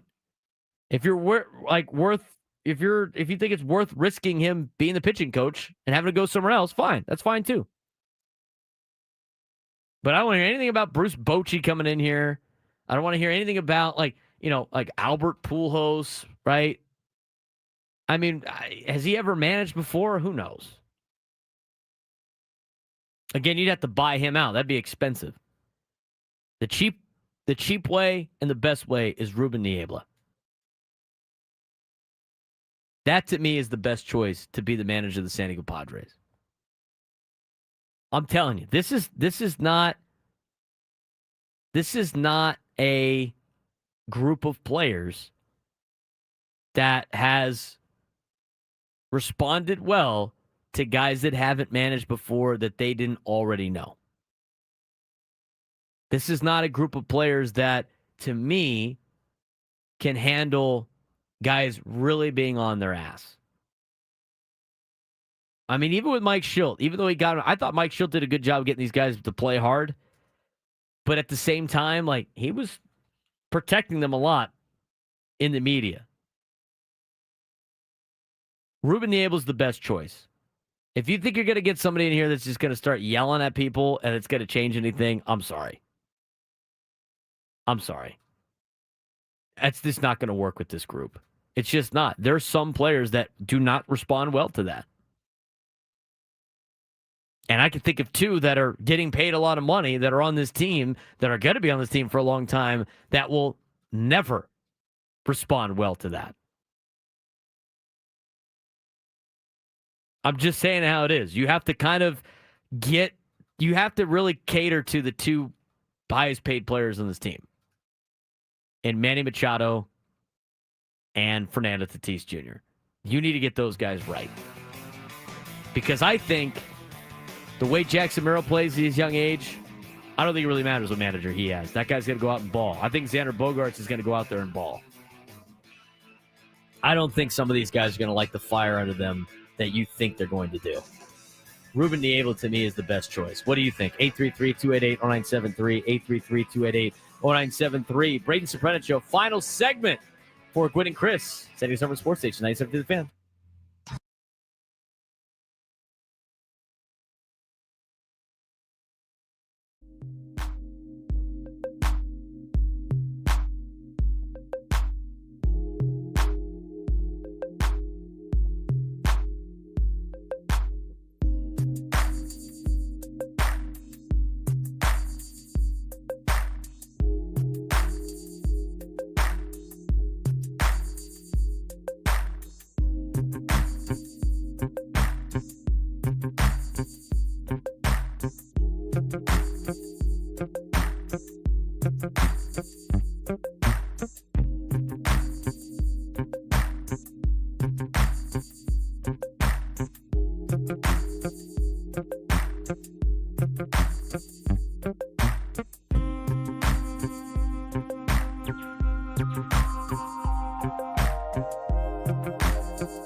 Next hour on 97 Through the Fan is brought to you by our local Kia dealers. Visit kia.com to discover a movement that inspires. He's Frank Marchese. I'm Braden Surprenant. This is the Braden Surprenant Show, live and local, each every day from 10 to 2 on San Diego's number one sports station, 97 Through the Fan. We're going to play more sound, if you missed it, from the press conference from earlier today with AJ Preller meeting with the media about Mike Shildt retiring, about where do they go from here, about his future, AJ Preller's with the organization, and about what potentially could happen with the roster. We haven't even gotten to the roster stuff that he answered going into the offseason. We talked briefly about the starting pitching, but he talks about the bullpen being a strength again. And there was a lot of interesting things that AJ Preller said mixed with interesting things that he did not say. Sounds like 11 o'clock tomorrow, does it not? It could be the rest. It could be later on this hour too. Could be, but you're just being lazy. It's a rainy day. Frank wants to go home, put his sweats on, have a home cooked meal, put a fire on, watch a movie, and call it a night. Bingo. There it is. That's Frank. He's got to put on Big Red, Zombieland Big Red versus FYU, Florida Worldwide. That's what he's going to do. We'll talk about that later on. We do want to get your phone calls, though. 833-288-0973, 833-288-0973. I think the best approach for the Padres to keep things consistent, because it's all about culture, and I think the Padres have improved their culture, even though they lost to the Cubs. I think there's a couple of things that need to be done, but I don't think they need to start over with a brand new coaching staff. I really don't. I think that's a little bit much. So what I would do is I'd sign AJ Preller to a 3-year deal, two-year extension to give him 3 years. He has 2026, 2027, 2028. I'd promote Ruben Niebla, give him a 3-year contract to be the manager. You could reevaluate after the next 3 years. Keep the coaching staff as close to the same as possible. It's not a big money splash for you.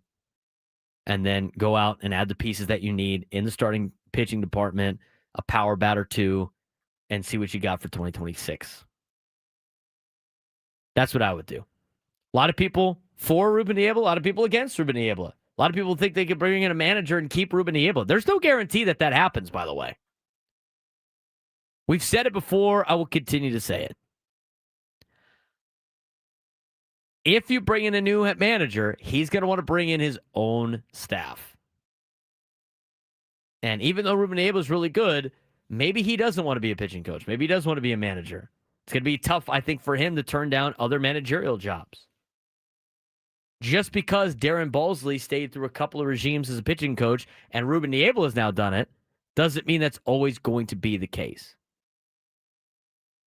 I think the best approach for the Padres is to hire Ruben Niebla as the manager instead of bringing in somebody that doesn't know how the organization works and tries to change massively. Again, you have to understand the clientele of your team.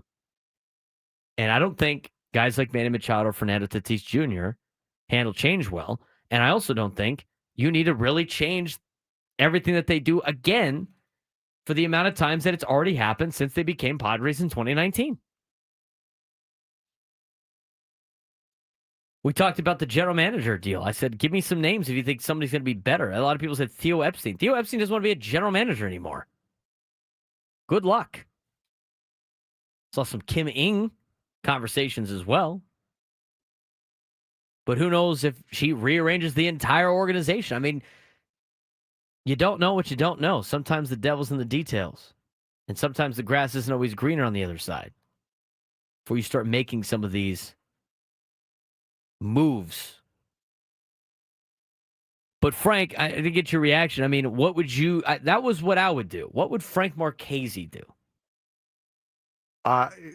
First of all, extend AJ Preller. That's number one.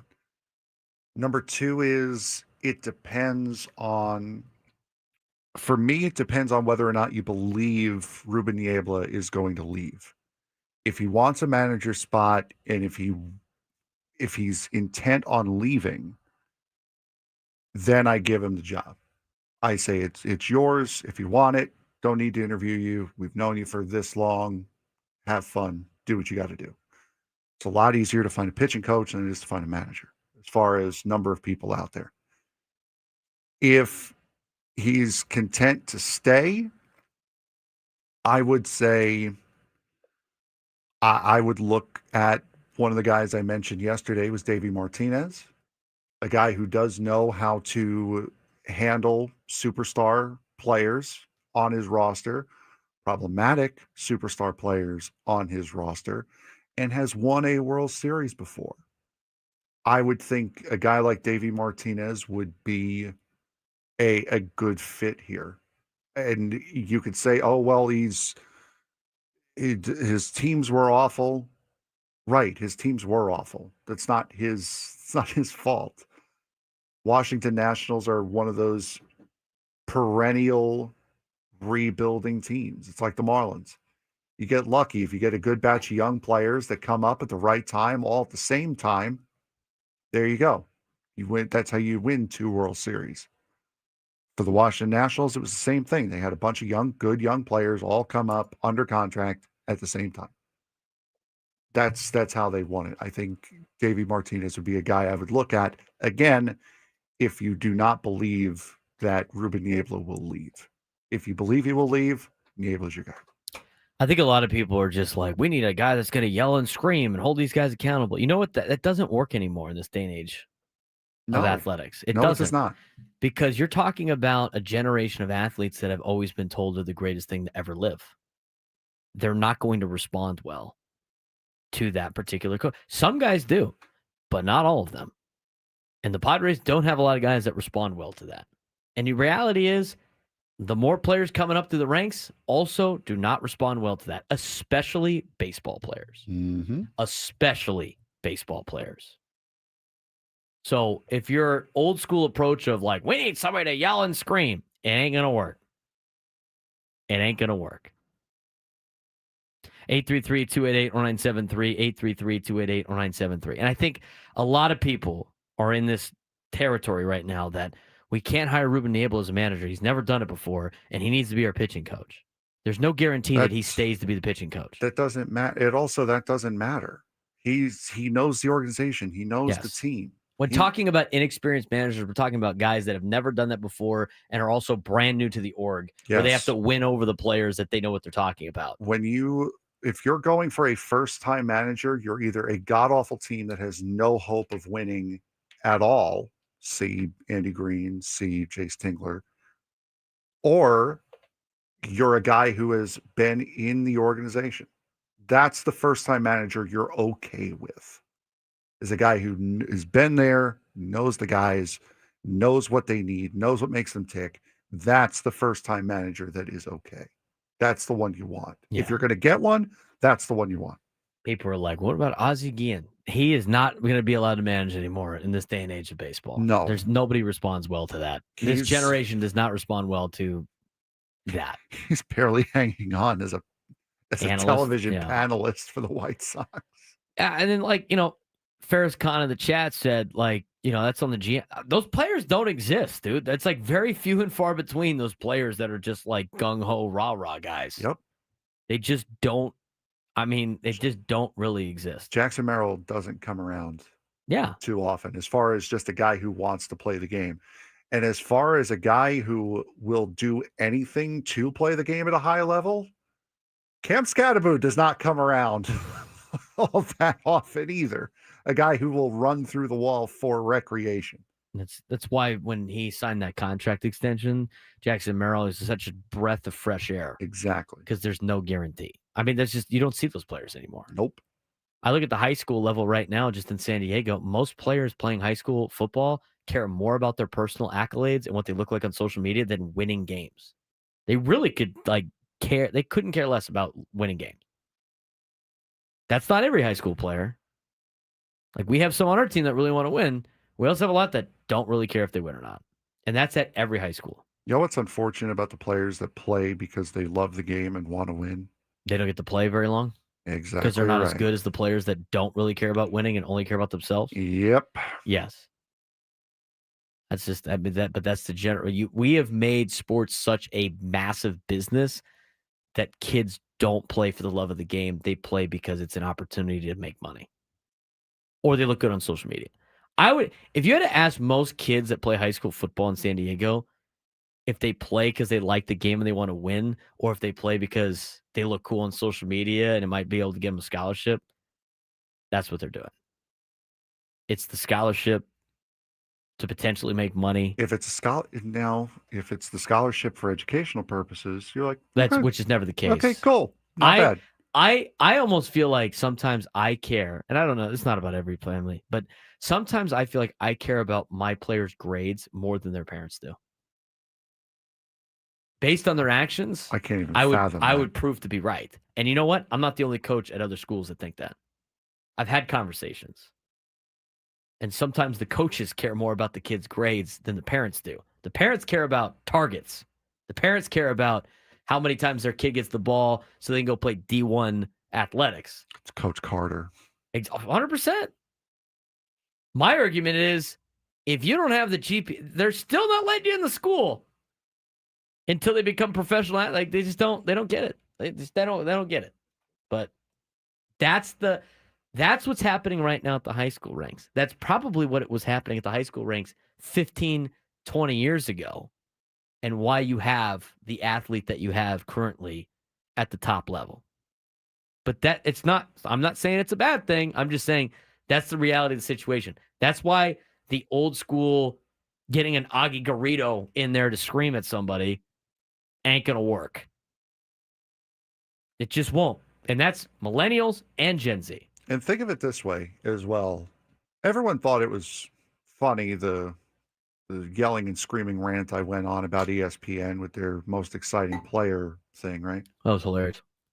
Did we save that, by the way? It becomes, I'm sure it's saved somewhere. It becomes less funny and less impactful if I do something like that every single day. True. Same thing as a manager. If a manager comes in screaming and yelling, the first couple times you're like, oh God, here we go.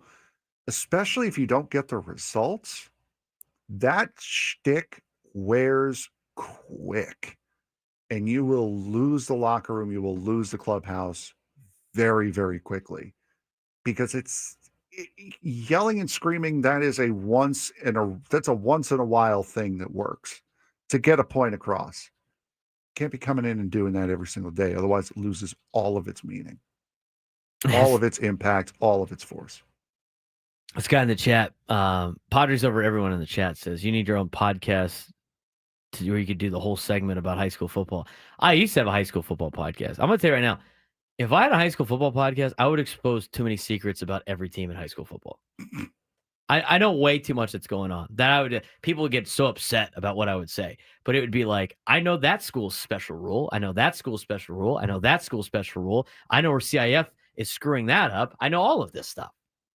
You wouldn't want me to have a full, uncovered high school football podcast. I would expose too many high schools for all the BS that they do behind the scenes. That's something you do after coaching. That's what I'm done coaching. That's something my dad, who doesn't want to coach anymore, wants to do. Maybe I'll just give him a mic and let him just rip everybody. Calling out all the secrets. I know where a lot of bodies are buried in the high school football realm. And everybody thinks that they're playing by the rules, and they ain't. And I find it funny. JP Moore has a great idea as far as a head coach goes, or a manager. He's 6 feet underground, unfortunately. I don't think that would work anyway. No, I don't think so. But different sport, I believe. Anyway, every school in San Diego right now that's good, that school, I mean, look at the top 10. All those schools don't have all kids from their neighborhood. I hate to tell you, they don't. They don't all have they don't have kids all from their neighborhood. As much as they'd like to say it, and as much as they like to complain about it, they don't. And guess what? Here's news for everybody out there in San Diego. You want to know some great news? Frank, you want to know some great news? Yeah, we're going to break. You want to know some great news? No, we're not going to break yet. You want to know some great news about high school? People understand this. They don't get it because back in the day, you couldn't do this. You can go to any high school in San Diego, no matter where you live. It's a simple paperwork thing. You can go to any high school in San Diego. Are we supposed to be whispering right now? There's nobody stopping you. You can go to literally anyone. So I find it funny when people are like, we're just trying to do the best with what we got and what shows up to campus. Ah! That's funny. We know that's not the trade. We know that's not the case. We know if you transfer and you mark a special box, CIF can't investigate, and guess who doesn't have to sit out? Oh, the kid that marked that special box. I'm telling you, you don't want me to do a high school football podcast because I would expose every school for the nonsense that they have. I didn't play sports. I played a little bit of baseball at Olympian, but I had to drive past Otay Ranch every single day to get to Olympian. Mm-hmm. It's possible. I wanted to go to Otay Ranch, if I'm honest. I wanted to play on their hockey team. They had hockey? That's kind of sick. Otay Ranch had roller hockey. Roller hockey? I know Cathedral has roller hockey. But anyway, Olympian. When I'm done coaching, maybe I'll start maybe I'll just let it all out. All the secrets. So many secrets.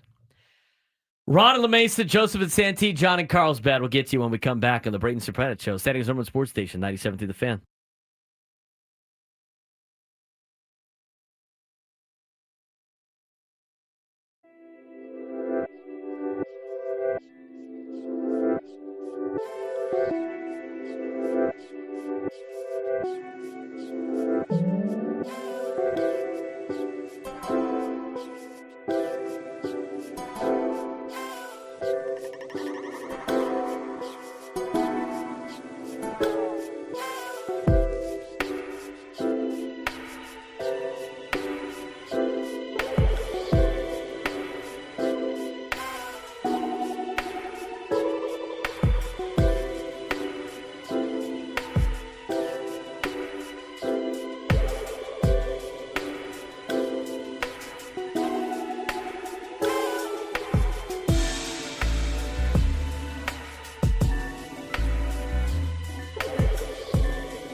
All guests on 97 to the Fan join us via the David P. Shapiro fan hotline. Facing criminal charges, trust David P. Shapiro criminal defense attorneys helping clients regain control since 2010. Visit davidpshapirolaw.com.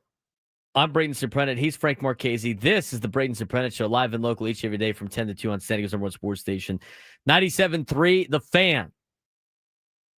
I'd have Ruben Niebla manage this team and roll with the same coaching staff. That's what I would do. What do you think? 833-288-0973, 833-288-0973. To me, you have to hire somebody that's going to get your top players off and running and playing to their best potential, which is Manny Machado and Fernando Tatis Jr. That's what you're looking for. I think a lot of the other guys will be fine with whoever you hire, but I think that needs to be the case. I don't necessarily think you need to have a situation where you need to change everything from the previous 3 years, 4 years. I mean, 4 years in a row, you've had most of the same coaching staff. You've already given your top two players, at least on payroll, many different coaching staff since they both joined the team in 2019. Try to keep it as consistent as possible. 833-288-0973, 833-288-0973. Let's get out to Joseph in Santee. Joseph, what's going on, man? How you doing, Braden? Doing well. All right, so I would love to see Niebla take over as manager, or if he's okay staying pitching coach, bring in Bruce Bochy. But going to the fans that want to see somebody come in and yell and scream, I feel like that would, generations aside, a manager's going to yell and scream at a player over bad defense and bad base running. Over the last 5 years, we've been one of the best teams in baseball at both of those. You don't yell and scream at a player because he doesn't hit a 98-mile-an-hour two-seamer that runs in on the hands. Turns out baseball's just hard. And so you can't yell and scream at somebody for their hitting at the plate, and it's on the manager and the hitting coach to establish their approach. So you're not going to yell at the scream at the player for that either. So you don't. I don't think an old school manager like that would be beneficial to the team anyways, because we don't need somebody to come in and yell and scream when we've been one of the best teams in baseball defensively and on the base paths. And then lastly, I want to harp on something a caller from earlier said, and that I think I agree a lot more with Frank than you, Braden, is that the normalization of the death threats and just the bad social media presence against everyone from you guys to the managers and players on sports teams. Saying that people are surprised is one thing, but I think that it does need to be talked about more in a negative light, and fans need to be more adamantly discouraged of that behavior, because these guys have a hard enough job as it is, trying to appease tens of thousands, if not millions of fans, trying to win in these very hard sports. Throwing on top of that, having them worry about the safety of themselves and their family, there's just no place for it in society and in sports. So Frank adequately caught that caller was saying that we need to just sort of talk about it more. And sure, maybe people are surprised, but I don't think that it should be normalized. You know what I mean? Well, I'm not normalizing it, Joseph, but the problem is that people don't understand is you think that those are normal people doing those things. Those are not normal people. No, absolutely Those not. are crazy people. Those are people that something is wrong with them. It's not normal. So try to convince a crazy person not to do the crazy things that they do. That is the task. I think a lot of people, like, when they weigh in on this stuff, right? And they go like, we have to talk about this. We have to talk about this. This is not right. It's not right. But you do realize it's not normal people that are doing this, correct? This is not Frank Marchese got upset and now he writes a death threat and then goes like, oh, my bad. I forgot how bad that is. No. These are crazy people. Sorry, Mike, lost my head. These are people you cannot reason with a crazy person. Unless you have the ability. If you think that like us talking about that is going to have crazy individuals start going like, yeah, you know what? That actually, why was I doing that? That would honestly have me more concerned. Right. Because it's like, okay, he's crazy and I got through to him. Yeah. What does that say about me? Am I crazy? Frankly did that to the Mets in early September. But that's the reality of the situation. Like, I don't want to put cold water in this. It's obviously a very serious topic of conversation. But the reality is you're not reasoning with normal people. They're not normal people. And so when you think you can fix the problem by reasoning with these people, it's foolish. You're not going to be able to reason with people that have something missing. And that, I think, to me, that plays more into the mental health crisis in the United States more than anything else. But every time you talk about the mental health, it's like you view these people like they're normal and like everything's okay. It's not okay. There's something seriously wrong, but we ignore that fact because of feelings, and then all of a sudden it's like, oh, I can't believe this person's not acting normal. Well, that's because they're not normal. So that's why, to me, I found it shocking that people were shocked about this. This is a common occurrence. But again, you're not talking about normal people. You're talking about people that are not right. Those are the people that write these death threats. And we're talking about this because that's what Mike Shildt talked about being one of the reasons that he decided to leave. 833-288-0973, 833-288-0973. Ron in La Mesa, you're on the Braden Surprenant Show. What's going on, Ron? Braden. I had every intention calling in yesterday and bragging about my Wildcats, and then you guys dropped the bomb on Shildt, so I had to regroup. And so I'm here today to say, hey, we had a nice win, so be it. But let's start things with Bowmel. When we hired Bowmel to coach the team, we've had the best 4 years of Padres that I can remember. Shildt wants to retire. God bless him. He did a great job. But going forward, we need to keep our people in the system. I think they've got something set up that's really good. So I have to agree with you 100%. Ruben is the first person I said yesterday when my son told me that Shildt retired. He would be great. Bring everybody else up, and then hire somebody else in the bullpen. Oh, I don't know, maybe Yu Darvish. Let him retire, free up his money so we can sign our other people. But we've got a good organization, and yes, we need to hire Preller back. He may be goofy. People may not like him, but this man has worked hard for this organization, and what he's done in the last 4 years, I think is the best thing going forward. People, Padres are relevant. I've said it 100 times. So, yes, hire Ruben. I appreciate the phone call. Thanks again, Ron. That's where we're at with this. I mean, honestly, it leads to a different thing for me.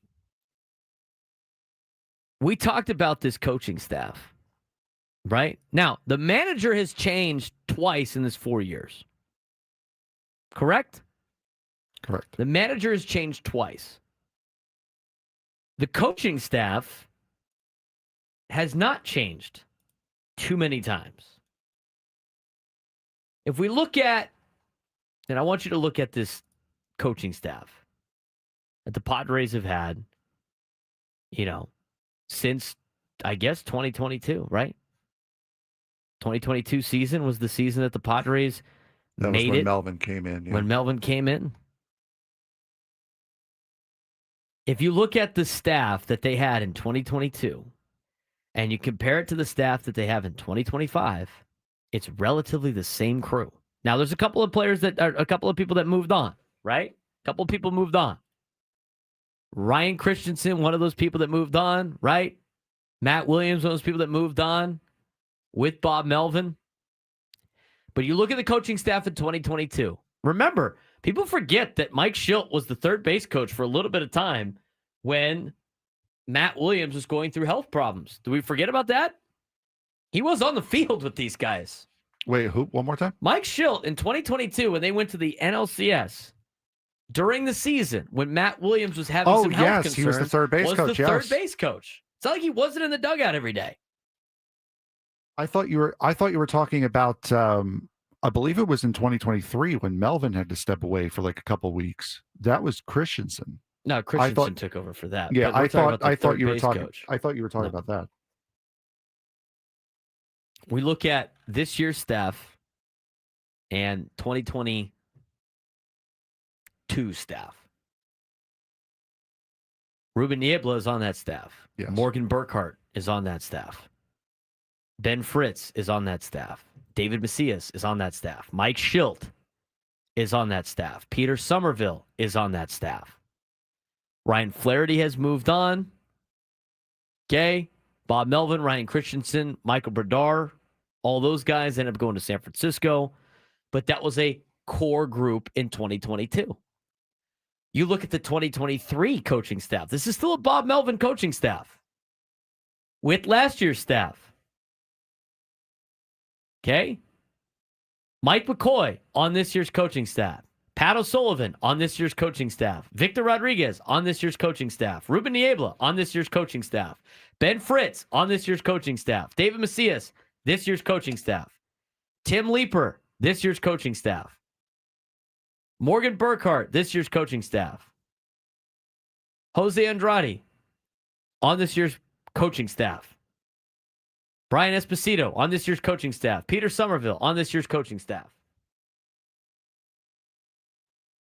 You can look at, since 2022, the Padres have had the same coaching staff. Is that fair to say? More or less, yeah. Since 2022. Do we want to look at what the Padres, so collectively in this era of Padres baseball,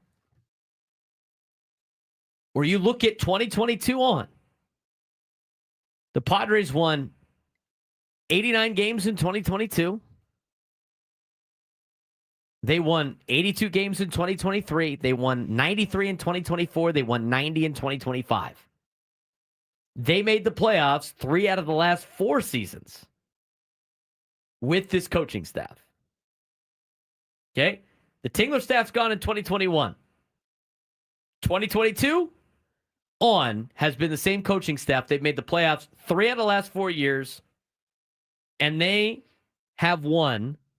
They have been over 500 in every single one of those years.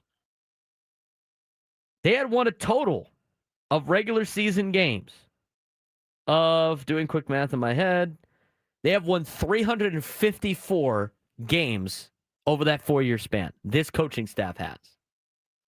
So as much as people say they got to change everything, change the culture, why would you change something that has been successful in 3 of the last 4 years?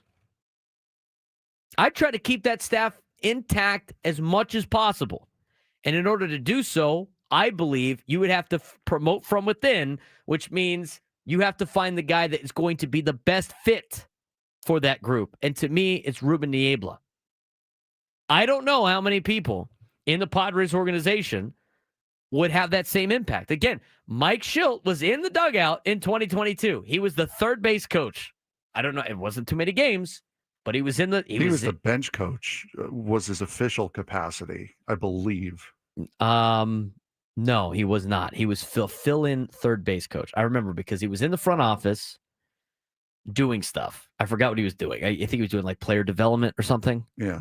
And then they pulled him down to the dugout when Matt Williams got sick. Okay. And he filled in as the third base coach. And then when Williams came back, he went back to the front office. Okay.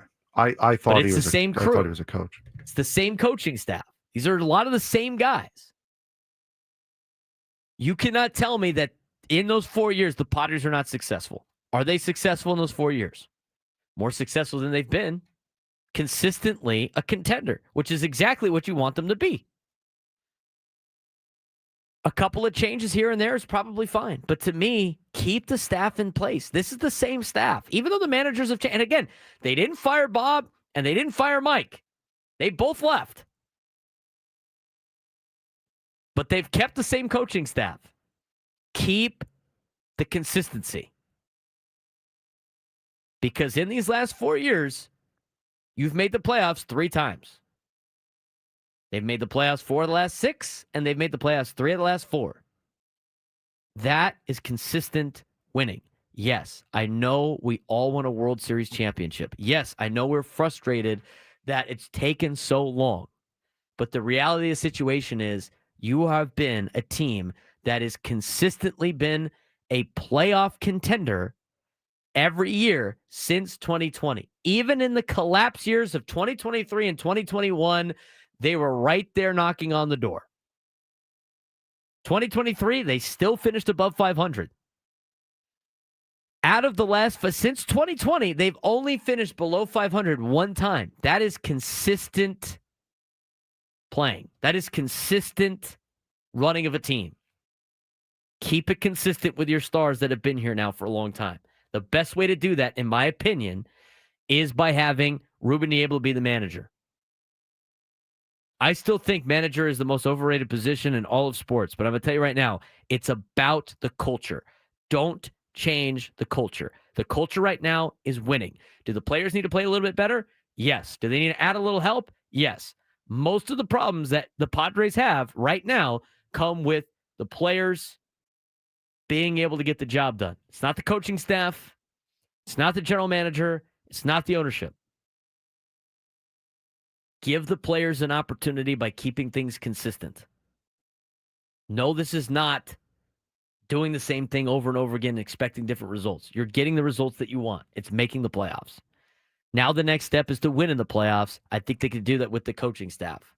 Because before this, remember, was anybody saying at the end of the season when it said, like, it's time to get to the next level, we're going to fire Mike Shildt? Did anybody say that?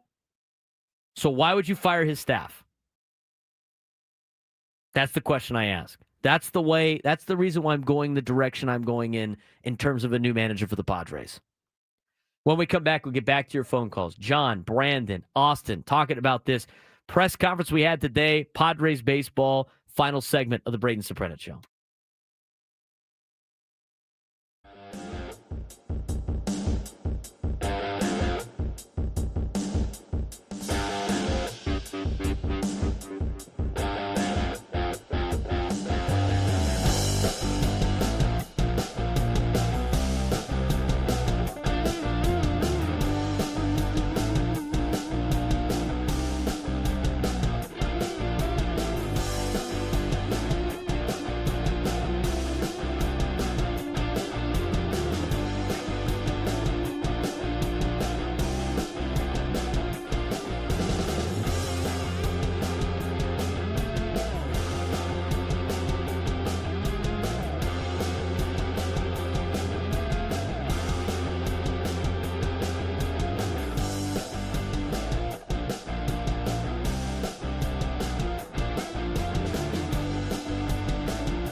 Well, this Mike Schilt news has like carried our show the last 2 days. Already in the final segment of this show. What happened to the show today? It just flew right by. Ladies and gentlemen, we've been saving it. It's been on retainer. You will hear Monday's show Wednesday. tomorrow. That's right. A lot of it is still very much relevant. Yeah, it's evergreen for the most part. How about them Aztecs? How about them Aztecs? How about them Aztecs? That's right, Sean. We'll actually talk about the Aztecs tomorrow. Should we do what we were intending to do on Monday? Open Should the we show open on the show Wednesday? with the Aztecs? I don't know. Maybe. We do kind of have to get back into a normal rhythm here. Yep. And then you know what's going to happen? They're going to start doing interviews for managerial candidates. I love this. This is great. Keep the Padres relevant during the offseason. This is fantastic. I love this. Thank you for helping us out. San That's Diego right. Padres. We love it. We love the content. It's so great. Okay. Make me a big Padre fan over this offseason if you do that. Is that You right? might convert. If you make these Big shows Chargers hater. If you make these shows easy to write over this offseason, you will make me a huge fan of yours this offseason. We've been so busy with stuff. We didn't even get to our sports fix today. The what? Which is brought to you by QC Kinetics. The what? The sports fix. The what? What? It's the sports thread. Sports sir. thread. That's right. Sports thread. Brought to you by QC Kinetics. Stop sitting on the sidelines. QC Kinetics gets you back in the game without surgery. To learn how, visit QCkinetics.com. I know the sports thread went on for a year. We got to break you out of that. No, Sports Fix went on for a year. Yeah, Sports that's- Thread is going on, which, by the way, Exactly. I came up with that name, so I should probably know it better. But I understand Sports Fix might still be a reflex. We got to get you out of that. That was a previous regime. We That's got to right. we got to change the culture here. We got to get you out Change of the that. culture. We got to get you out of that. Change the coaching staff. We got to get you to the sports thread. 833-288-0973, 833-288-0973. A lot of people want to weigh in. More of the sound's going to be played on Gwynn and Chris with what AJ Preller had to say. There's a lot of other stuff that we want to dive into that we didn't get to dive into today about this matter that we'll dive into tomorrow. A lot of stuff from the Dennis Lynn article from today. Remember tonight, cheer inwardly for Big Red and outwardly for FIU. Great advice. Go Aztecs. Bad. You stink. Zombieland. Big Red Zombieland. All right. Let's get to your phone calls reacting to Mike Schilt's retirement and what AJ Preller had to say today on the press conference. John in Oceanside. You're on the Braden Surprenant Show. What's going on, John? Hey, guys. Thanks for taking the call. Appreciate it. Absolutely. Yeah, first of all, I think about, I know you coach and, you know, you have empathy for people that go through the ebbs and flows of winning, losing, and now there's death threats and everything that goes with it. And I had a whole different take I was going to do, but I just am thinking about Mike, and I'm really hoping that he can take a year or two off and come back to the game, because I feel like he did a really, really solid job. I just do. And I just wanted to get that out of the way. And I know we're probably all hoping he finds health and wellness and a balance. And that's kind of it. You know, you coach, you go home, you talk to your wife, you know, your dog, whatever it is. It's just finding that balance. And I hope he does find that. And then I just wanted to talk about your ethos of in keeping the coaching staff intact. That's kind of a no-brainer. If something's working, don't fix it. I don't know if Ruben Niebla can manage, you know, and I know you've said it's overrated, but I do think it is a grind, it is a marathon, and he seems like an intelligent, nice, well-liked person, so he'll probably be able to pull it off. So that's really my Padres take. And just brief 15 seconds going into your football, the high school football, it seems like, and I know you're a Cathedral Catholic guy, it seems like, and I'm just on my soapbox right now, whatever transgressions public schools do, they're keeping up with schools like Bishop's, Cathedral Catholics, that are able to just cherry pick talent I'm just interested on your take on that. You don't have to do it now, but maybe it's something you can talk about later. My take on that, and here's the thing, is I don't really care what schools do, but I just don't like the fact that only one school gets only like a handful of schools get criticized and everybody else, cries foul all the time. My biggest take on this, John, in particular with high school sports, especially in San Diego, for what we know, and it's different in Orange County. My biggest take, and I have to say this all the time to coaches that just believe false narratives about my particular school, and I usually blow their mind when they start to realize, and a lot of coaches that we have that were at other schools, specifically public schools, that come to ours and realize exactly what we do is not anything like the rumors that are out there. They realize that, like, oh, everybody's playing by the same rules. Everybody's playing by the same rules. That's my take on this. And again, the cherry picking thing is one thing, but the reality of the situation is, I've said this multiple times, parents send their kids to schools that will let them, with the programs that they have, thrive in said schools. Look at Lincoln. Lincoln has done a great job with their football program. Lincoln has done a great job in getting kids recruited to the D1 level. Lincoln is doing a great job of being one of the best football programs, not only in San Diego, but in the state of California. There's no question why kids are going to Lincoln to play football. They have a great program. As a parent, you want to send your kid who's good in football to a place that has a good football program. It's pretty simple. And so for me, I'm tired of listening to coaches at other high schools bitch and moan that they had, like, I'm just trying to, when everybody's got a special rule to get kids in their school. Everybody's playing by the same rules. And the difference is for us, and I'll say that I get on my soapbox about this all the time.